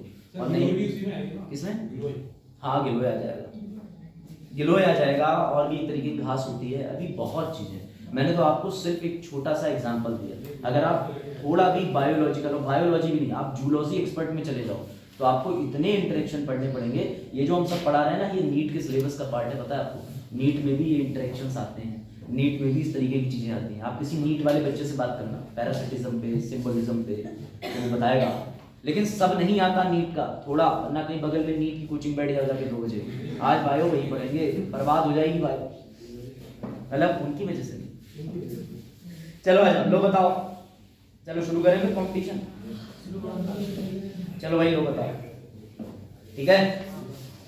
हाँ भाई, मैं बर्तन धो दूंगा, तुम खाना बना देना, कौन सा वाला चुनोगे? लास्ट वाला। तो इसमें कहने का मतलब है म्यूचुअलिज्म, यानी एक प्रजाति। यही होता है मुखर्जी नगर में, वो कहते हैं अरे यार मैं खिचड़ी बना दूंगा, तू बर्तन धो देना, यही होता है। तो वो लास्ट में अब नहीं होता। अच्छा, अब समझो जीवों पे आ जाओ, मैं तुम्हें खाना दूंगा, तुम मुझे स्थान दो, लाइकेन। लाइकेन लाइकेन कहाँ रखोगे? सबसे लास्ट में। सिम्बायोटिक, एक दूसरे पर परस्पर परजीवी, एक दूसरे पे निर्भरता कहाँ देखने को मिलती है? फायदा कितनों का होता है? दोनों का। अब ध्यान से सुनना, एक का फायदा, एक का ना नुकसान ना फायदा, कहाँ आएगा? सहभुजता। इसमें से पहला, दूसरा, तीसरा, चौथा, पांचवा कौन सा? पांचवा। मैंने कहा कि एक का क्या बोला था मैंने? एक का फायदा, तब सही है। एक का फायदा, दूसरे का ना नुकसान ना घाटा। चलो अब बताओ, अब ध्यान से सुनना, एक का नुकसान और दूसरे का ना फायदा ना नुकसान। पहला, ठीक है। एक का नुकसान, दूसरे का ना फायदा ना नुकसान। नुकसान किसका? सर यूकेलिप्टिस के बगल में जो वृक्ष है वो सूख गए, लेकिन यूकेलिप्टिस का मूल काम ही यही है। इस पे संबंधित प्रश्न मैं तुम्हें दे दूंगा, पहली बार तुम्हें स्लाइड में डालूंगा ही। जो स्लाइड अब शेयर हो रही है वो इसलिए 100-150 पन्नों की, क्योंकि वो फिर अपडेट हो जा रही है। मेरा सीन ये, अगर कल छुट्टी है और मुझे ये टॉपिक फिर से पढ़ाना है तो मैं फिर खोलूंगा, फिर अपडेट कर दूंगा, तो ऐसे मजा आता है। सर सस्ते नसीब वही बताओ। चलो अब आगे बढ़े। चलो भाई अब आ जाओ इस पे। हाँ ये आया हमारे लिए काम की। आज पढ़ेंगे पोषक तत्व, ये रहा इकोलॉजिकल साइकिल। इसमें सबसे तुम्हें ज्यादा आनंद आएगा, क्यों? क्योंकि ये साइकिल जो है उसके बारे में जानना है। साइकिल ही अगला चैप्टर, एक ही चैप्टर था साइकिल। अब ध्यान देखना, सर हम पे साइकिल है ही नहीं, बहुत बढ़िया, क्योंकि वो साइकिल यहाँ चाहिए ही नहीं जो तुम्हारे घर पे है। यहाँ है बात इकोलॉजिकल पारिस्थितिकी साइकिल चक्र की। इसका नाम पारिस्थितिकी चक्र मैंने लिखा है, लेकिन इसे कहते हैं जैव रसायन चक्र, बायो जियो केमिकल साइकिल। ये ध्यान रखना। सर क्यों इसका नाम आप इतने इंटरेस्ट से क्यों ले रहे हो? बायो जियो केमिकल साइकिल, बायो जियो केमिकल साइकिल। सर इतने प्यार से इसका नाम क्यों पूछ रहे हो? क्योंकि तुम्हारे यूपीएससी को नाम पूछने में ही मजा आ रहा है। यूपीपीएससी को देखो,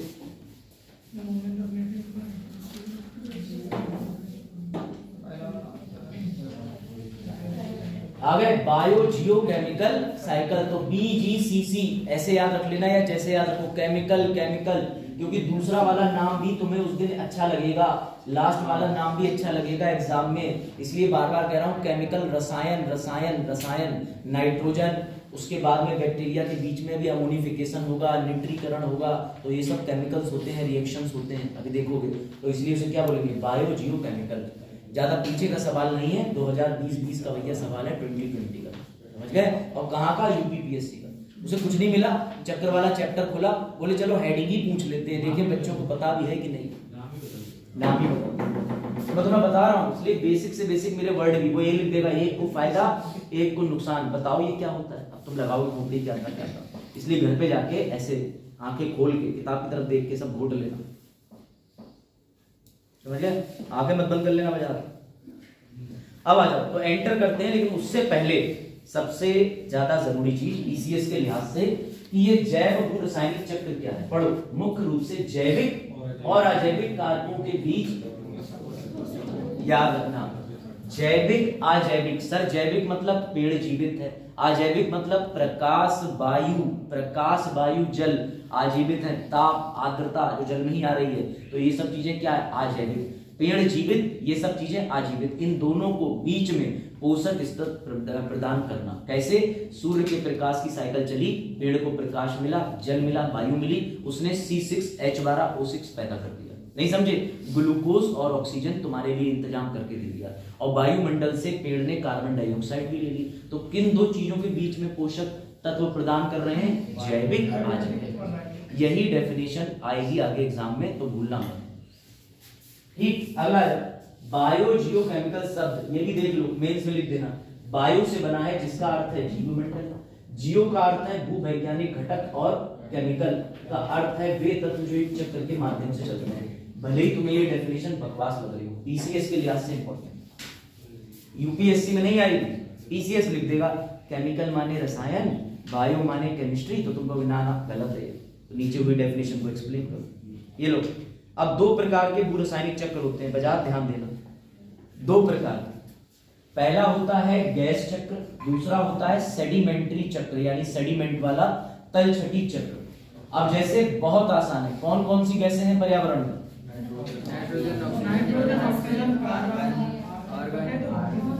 भाई गैसें बहुत सारी हैं सर, लेकिन जो चीज गैसियस फॉर्म में है वो आ जाएगी गैसीय चक्र की श्रेणी में। अब दूसरा आ जाएगा जो चीज खनिज के फॉर्म में, जैसे फास्फोरस, सल्फर, ये सब किस फॉर्म में है? क्या ये गैसियस फॉर्म में है? सर नहीं। अब सात बिल्कुल सही, इनके पीछे जियोमॉर्फोलॉजी है।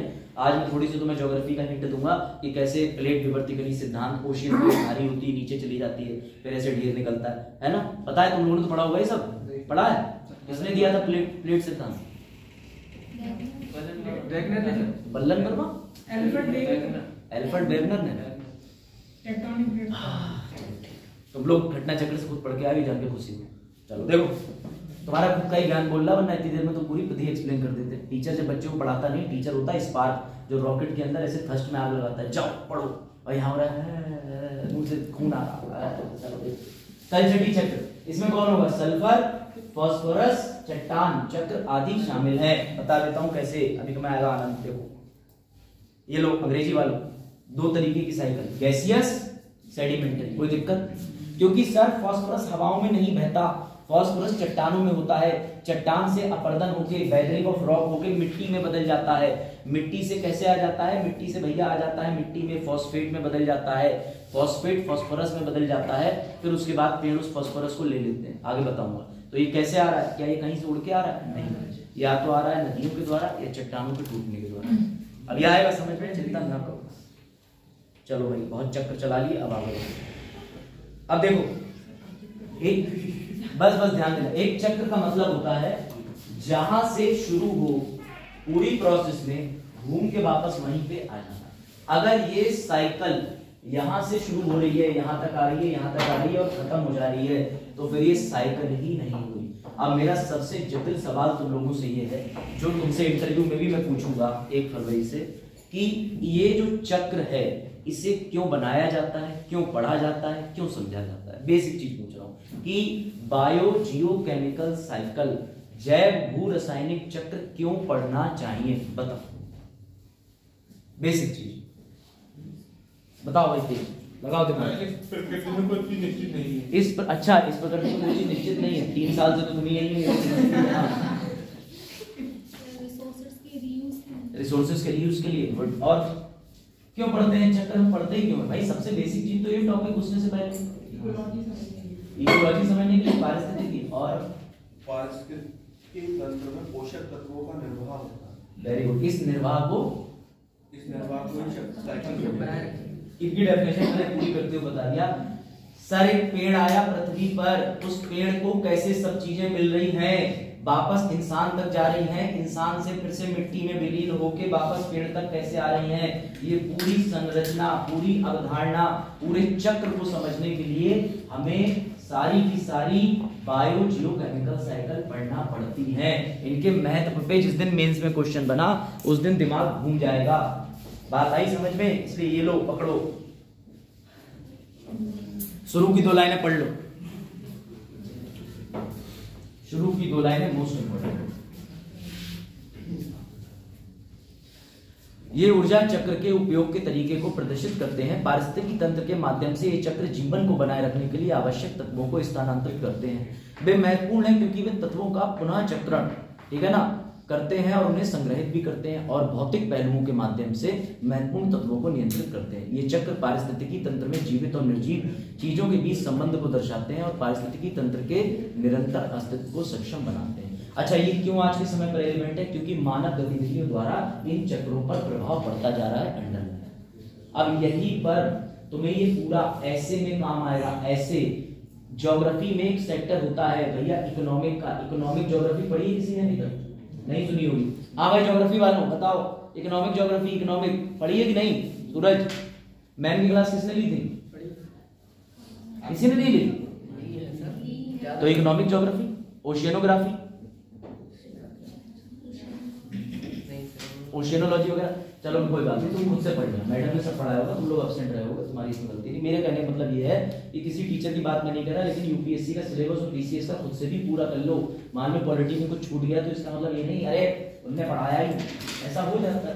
टीचर को लोग नहीं पढ़ा, मतलब टीचर पढ़ा देता है, तुम समझते नहीं हो। देखो इधर, मनुष्यों की गतिविधियां इन प्राकृतिक चक्रों से कुछ भी बाधित करती है तो पता चलता है, ये समझना। अब अगर तुम इस चीज को समझ पा रहे हो तो तुम ज्योग्राफी के अंदर एक कंसेप्ट अच्छे से समझोगे कि इकोनॉमिक ज्योग्राफी भी होती है। कोयला कहां से आ रहा है, हमेशा ध्यान रखना। पेड़ जमीन में दब गए लाखों वर्षों के लिए, कोयला, पेड़ समुद्र के आसपास दब गए तो फिर तुम्हें क्या मिलेगा? Petrol. Economic geography, economic geography. चलो आगे अब आ जाओ, अभी बताऊंगा। ये आ जाओ, आज सबसे पहले पढ़ेंगे सबसे कठिन नाइट्रोजन चक्र, और तुम्हें ये मक्खन की तरह याद हो जाएगी, मेरी गारंटी। बस तुम इतना याद रखना कि भैया अर्थी देने के लिए 4 लोग काम आते। सर इतनी नेगेटिव शुरुआत, अभी तुम्हें समझ आई, समझ क्या जी? कड़वा सच है, राम नाम सत्य। कभी लाइक नहीं हो रहे थे राम के नाम।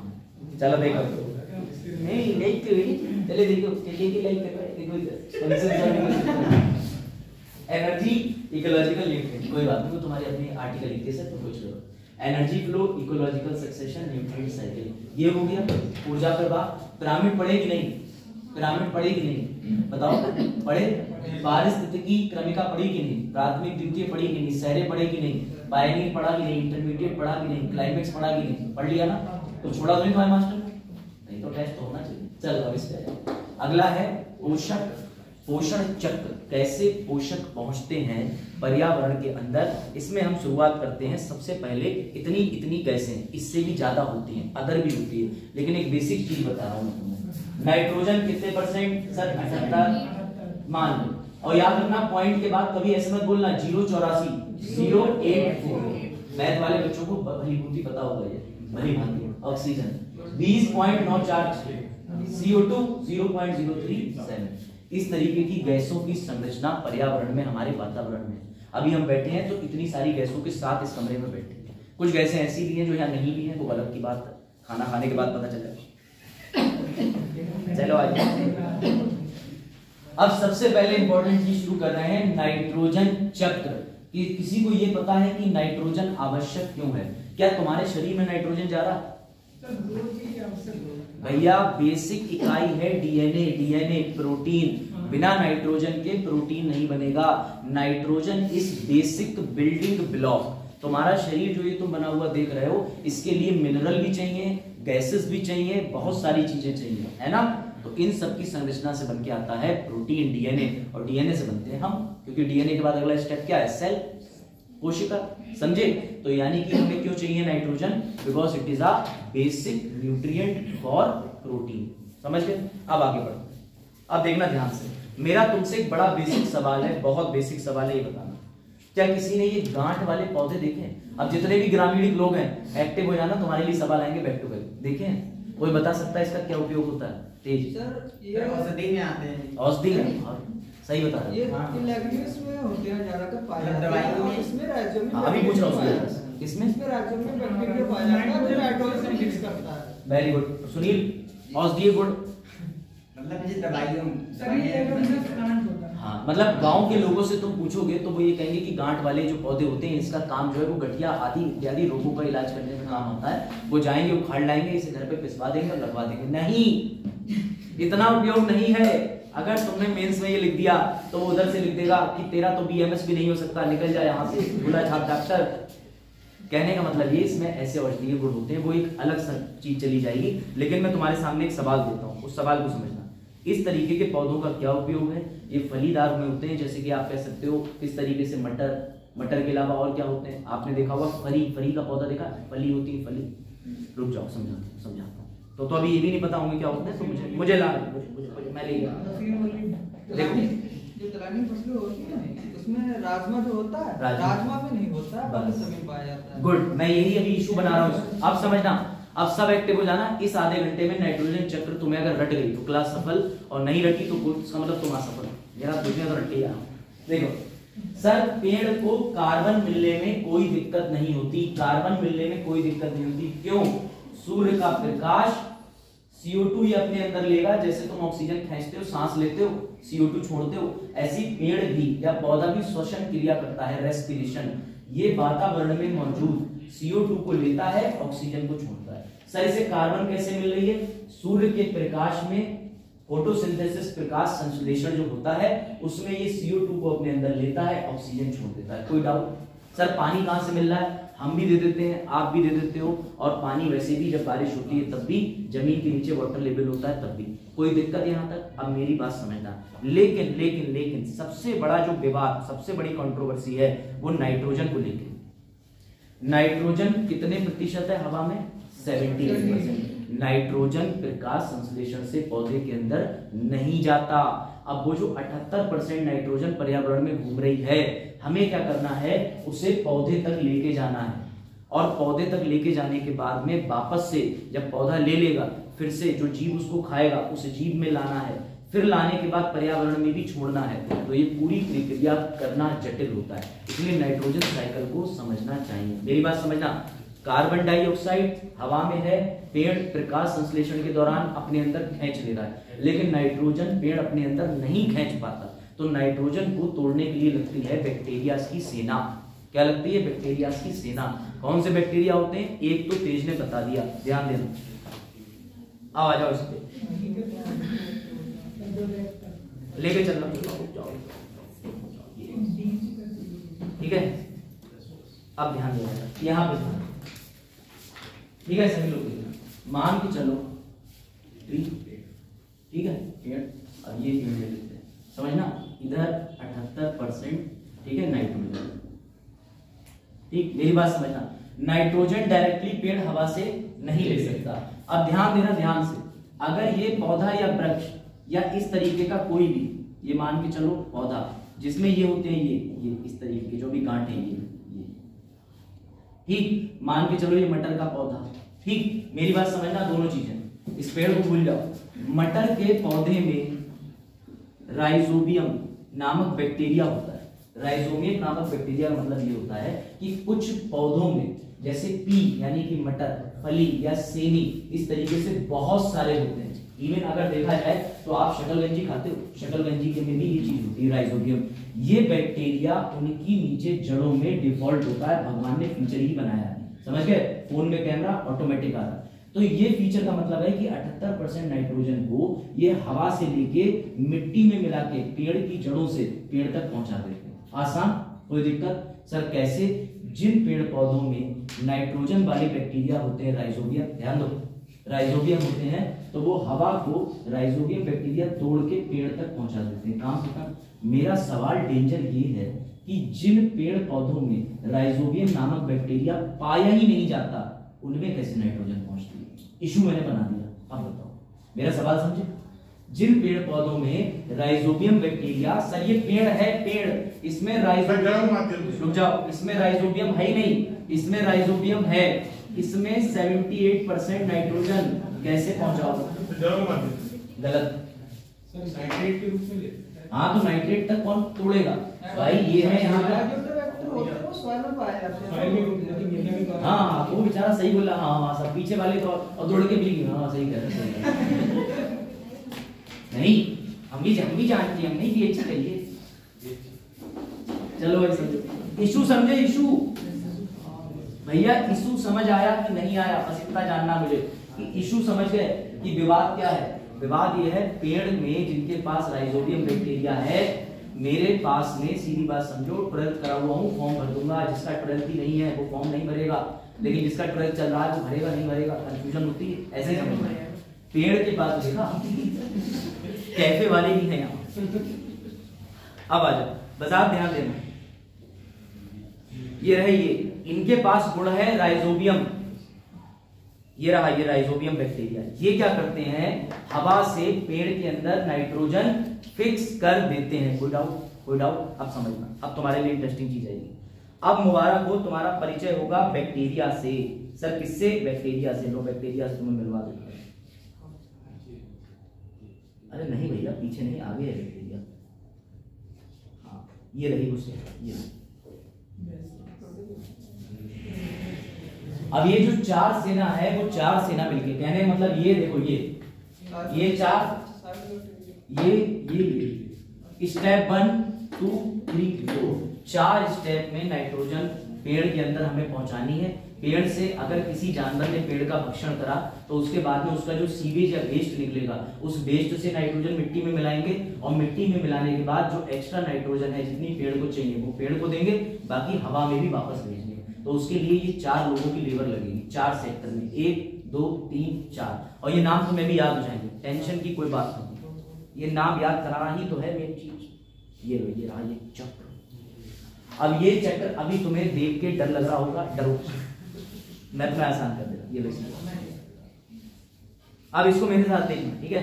देखो जो पोर्शन दिखाया जाए उसी को देखना, समझना मत। सबसे पहले तुम्हें क्लियर नहीं दिख रहा होगा, दिख रहा थोड़ा बहुत, समझ आ रहा है? ये रहा मटर का पौधा, ये रही राइजोबियम, नाइट्रोजन फिक्स हो गया, बात खत्म हो गई। अब अगर किसी पेड़ पौधे में नाइट्रोजन फिक्स नहीं है तो भैया ऐसा बैक्टीरियाओं का समूह होता है जिसे प्यार से बोलते हैं फ्री लिविंग बैक्टीरिया। कौन से बैक्टीरिया? Free living bacteria. ये फ्री लिविंग बैक्टीरिया ऐसे होते हैं जिनको मिट्टी में लाके अलग से डाला भी जा सकता है या ये अन्य मिट्टियों में पाए जाते हैं, मतलब इनको एक जगह से उठा के दूसरी जगह पहुंचाया जा सकता है। इसमें पहली सेना का नाम, जिसमें राइजोबियम तो तुमने पढ़ ही लिया, अब पहली सेना के नाम कौन कौन आते हैं बताओ? Nostoc, Acetobacter, cyanobacteria. लिखो ना, मैं बता दे रहा हूं, मेरे साथ चक्र बनाना।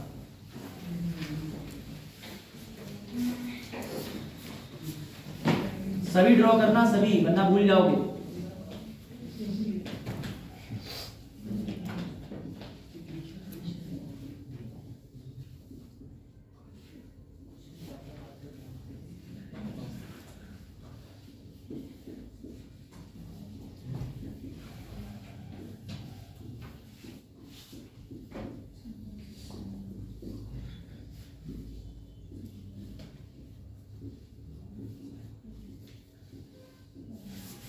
पहली स्टेप, सब बनाना, सबके सब साथ में, वरना तुम्हें लास्ट वाला डायग्राम नहीं समझ आएगा। मेरी बात समझना। सर उन पेड़ में जिसपे राइजोबियम बैक्टीरिया नहीं होता, मटर का पौधा नहीं है, सेनी का पौधा नहीं है, उसमें राइजोबियम नहीं है, वहां फ्री लिविंग बैक्टीरिया होते हैं जो सबसे पहले जो नाइट्रोजन होती है एयर में उसको परिवर्तित करते हैं अमोनिया में। तो इस सेना का नाम है साइनोबैक्टर, असेटोबैक्टर, नॉस्टॉक। इसको तुम बोल सकते हो कैन, CAN, ट्रिक याद रख सकते हो। लिखा, ऐसे ही चक्र बनाना। पेड़ से सबसे पहले नाइट्रोजन से अमोनिया में, लेकिन पेड़ डायरेक्टली अमोनिया नहीं लेते। बिल्कुल, वेरी गुड।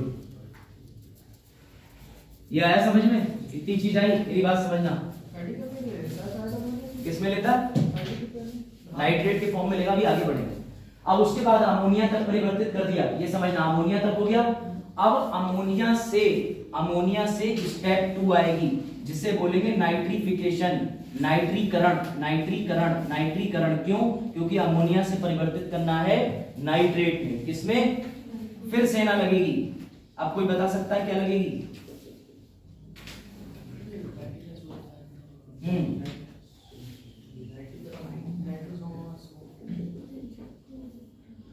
ये लो भैया, लिख दे रहा हूं। इसके बाद सेना लगेगी नाइट्रो की सेना, 3 नाइट्रोकोकस, नाइट्रोबैकस, नाइट्रोसोमनास। ये दूसरी सेना। पहली सेना का काम समझ गए? अब भैया दूसरी सेना कहां पे आ गई? यहां पर। अब ये दूसरी सेना क्या कर देगी? नाइट्रीकरण। क्यों? क्योंकि अमोनिया अभी भी अमोनिया के फॉर्म में पेड़ नहीं ले सकता, उसे चाहिए नाइट्रेट। तो अमोनिया वाली सेना जो अमोनिया के आगे थी उसने किसमें परिवर्तित कर दिया? नाइट्रेट में। बजाय अमोनिया को किसमें परिवर्तित कर दिया?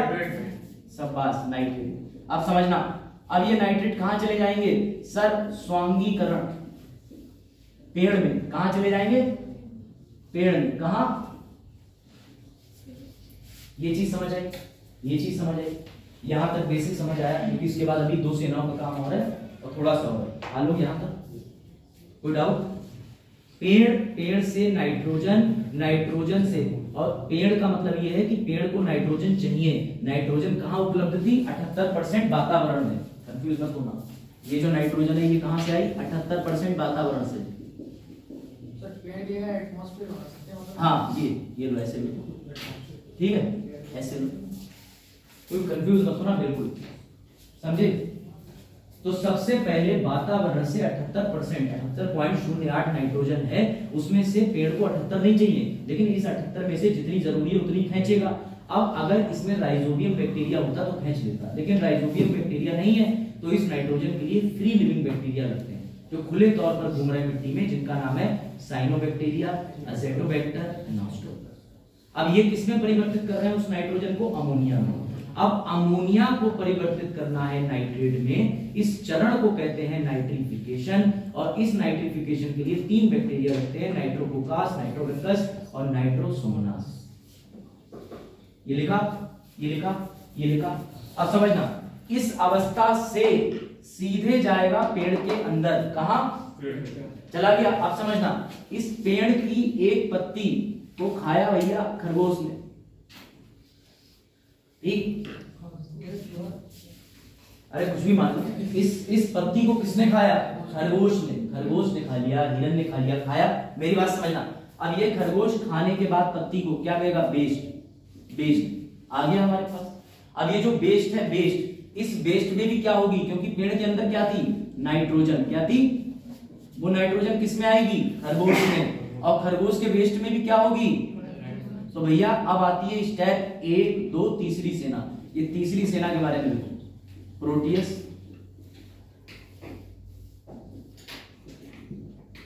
और इसके बाद है पीसीपी, साइनोक्लोस्ट्रोडियम। ठीक, मैं लोग जब साफ वाली इमेज खोल दे रहा हूं जिसमें तुम्हें नाम दिख जाए। ये लो, ये दिख रहा है? Bacillus, Proteus, Clostridium, नाइट्रोसोमनास, Nitrococcus, Nitrobacter लिख दिया, ये है इसका नाम। बैसिलस नहीं लिख रहा, मैं बोल दे रहा हूं इस तरीके से। रुक जाओ, मैं ही साफ लिख दे रहा हूं।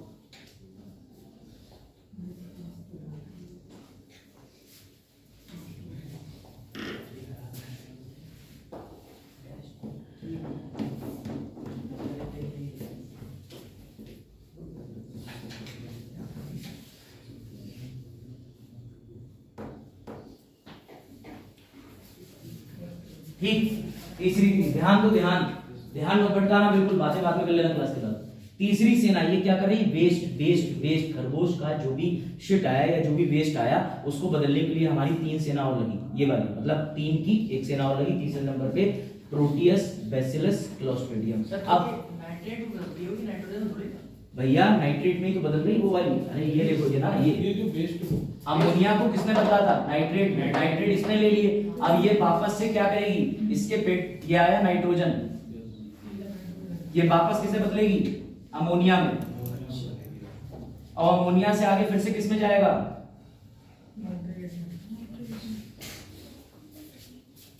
फिर समझना, फिर समझा दूंगा अभी, क्योंकि ये स्टेप बाय स्टेप समझना। सनी समझ आ रहा? सबसे पहले वातावरण से नाइट्रोजन को किसमें परिवर्तित करा? अमोनिया में, साइनोबैक्टीरिया, असेटोबैक्टर, नॉस्ट्रोक। इसके बाद ये लेगा नाइट्रीकरण की ओर, क्यों? क्योंकि अमोनिया पेड़ नहीं ले सकता, बोलेगा नाइट्रेट। नाइट्रेट में परिवर्तित करने के लिए 3 की सेना, नाइट्रोकोकस, नाइट्रोबैकस, नाइट्रोसोमनास, ये सीधे सीधे पेड़ तक पहुंचा देते हैं नाइट्रेट की फॉर्म में परिवर्तित करके। लेकिन अब नाइट्रोजन पेड़ में भर गई है तो पेड़ से आएगी जो उसको खाएगा, क्योंकि भैया डीएनए चाहिए, बेसिक बिल्डिंग ब्लॉक है। अब जैसे ही जीव ने खाया, जीव ने क्या करा? जीव ने वेस्ट करा, उस वेस्ट को तोड़ के उसे भी अमोनिया में परिवर्तित कर दिया, प्रोटियस, बैसिलस, क्लोस्ट्रिडियम। बात समझे? अब इन तीनों ने क्या करा? बजाय समझना ध्यान से, सोना मत बिल्कुल। अमोनिया में परिवर्तित करा, अमोनिया से फिर से चला गया, लेकिन पेड़ को जितनी आवश्यकता है उतना मिल गया, पर ज्यादा कहां जाएगा? तो ज्यादा वापस चला जाएगा 78% वातावरण में, वही नाइट्रोजन वातावरण में। लेकिन ये पहुंचाने के लिए चौथी सेना लगेगी, सूडोमोनास।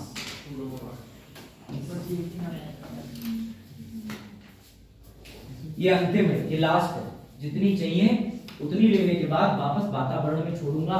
क्या गजब साइकिल है, वातावरण से लूंगा, वातावरण तक पहुंचाऊंगा, पूरा चक्र हो जाएगा। इसीलिए तो ये नाइट्रोजन साइकिल बनेगी। अगर वातावरण तक जाएगा ही नहीं तो साइकिल का मतलब ही क्या? याद हो रहा है? अरे ये और हटवाऊंगा मेरे को, ऐसे थोड़ी छोड़ दूंगा। ईवीएस मुझे दिया क्यों तुमने? पूरा पढ़ाऊंगा। तुमने नहीं दिया? 1700 मतलब कोई 2000 के चक्कर में मिला है। देखो ये चीज समझ आई? एक लास्ट बात कर रहा हूं मैं, उसके बाद फिर डायग्राम में लेके चलता हूं। अब तुम खरगोश वाला डायग्राम थोड़ा रिलेटेबल कर लो। अब देखना मेरी बात। वातावरण से सीधे सीधे नाइट्रोजन पेड़ कभी नहीं देता, इसको बदलना पड़ेगा अमोनिया से नाइट्रेट में। सबसे पहले नाइट्रोजन को अमोनिया में परिवर्तित करेगी ये सेना, साइनोबैक्टर, एज़ोटोबैक्टर, नॉस्टॉप। सर अगर इस पौधे में ऑलरेडी गांठें होती तो एक राइजोबियम बैक्टीरिया का नाम भी यहाँ लिख सकते थे, कोई दिक्कत नहीं। लेकिन राइजोबियम पर्टिकुलर में पाया जाता है, इस पेड़ में राइजोबियम नहीं था, तो हमने फ्री लिविंग बैक्टीरिया की सेना बुलाई। इस सेना ने क्या कर दिया? इस सेना ने नाइट्रोजन को अमोनिया में परिवर्तित कर दिया। अमोनिया पेड़ ले नहीं सकता। उसके बाद में एक और बैक्टीरिया की सेना लगती है, उसका नाम है नाइट्रोबैकस, नाइट्रोकोकस, नाइट्रोसोमोनास।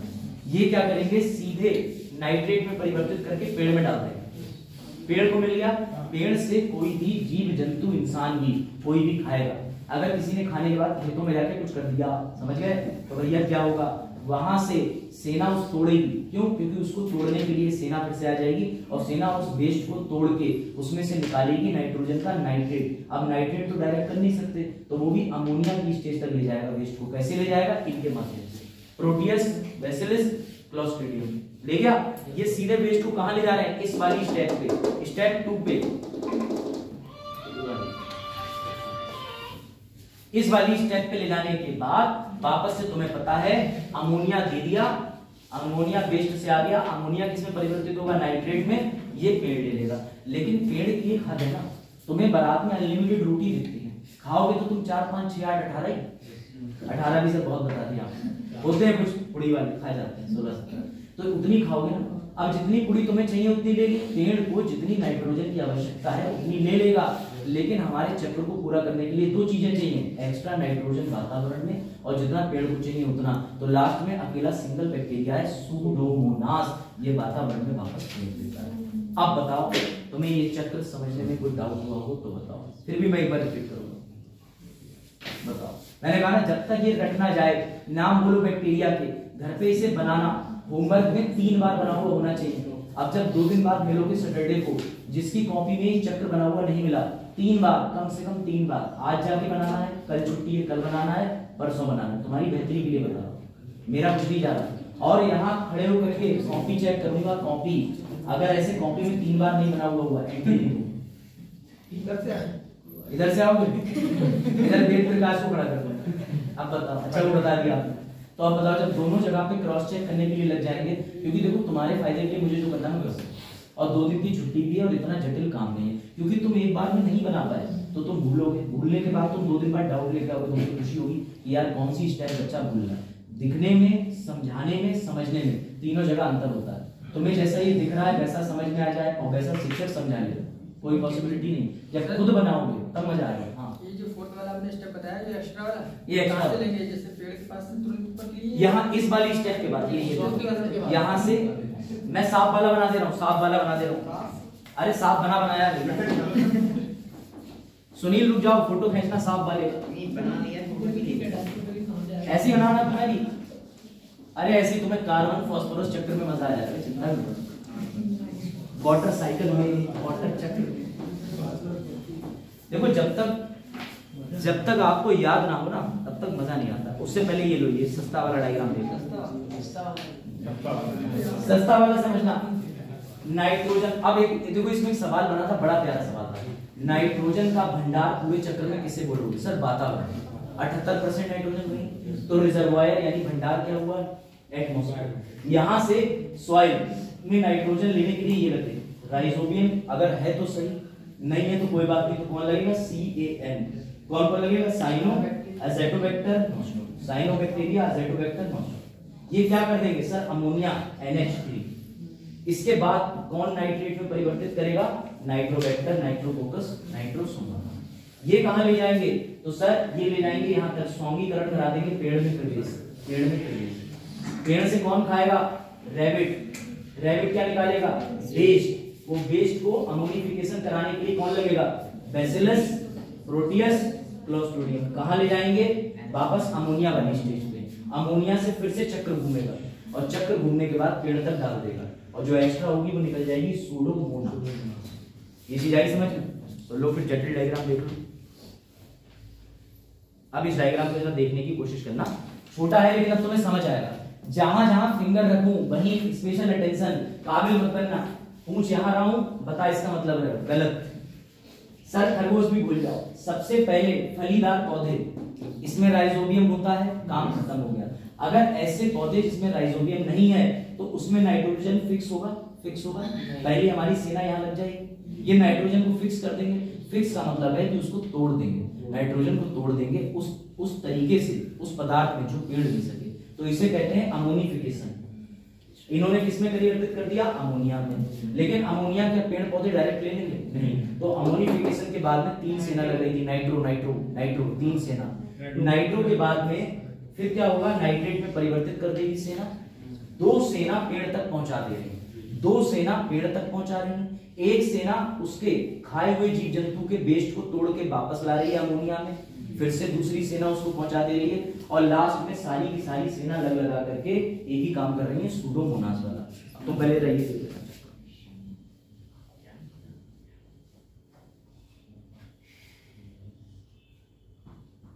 अभी तो इसमें और भी चीजें हैं कि बत्ती द्वारा कैसे फिक्स होता है, लेकिन चलो ठीक है, मैं तो बता दूं, 2-3 मिनट बचे तो समझ गए।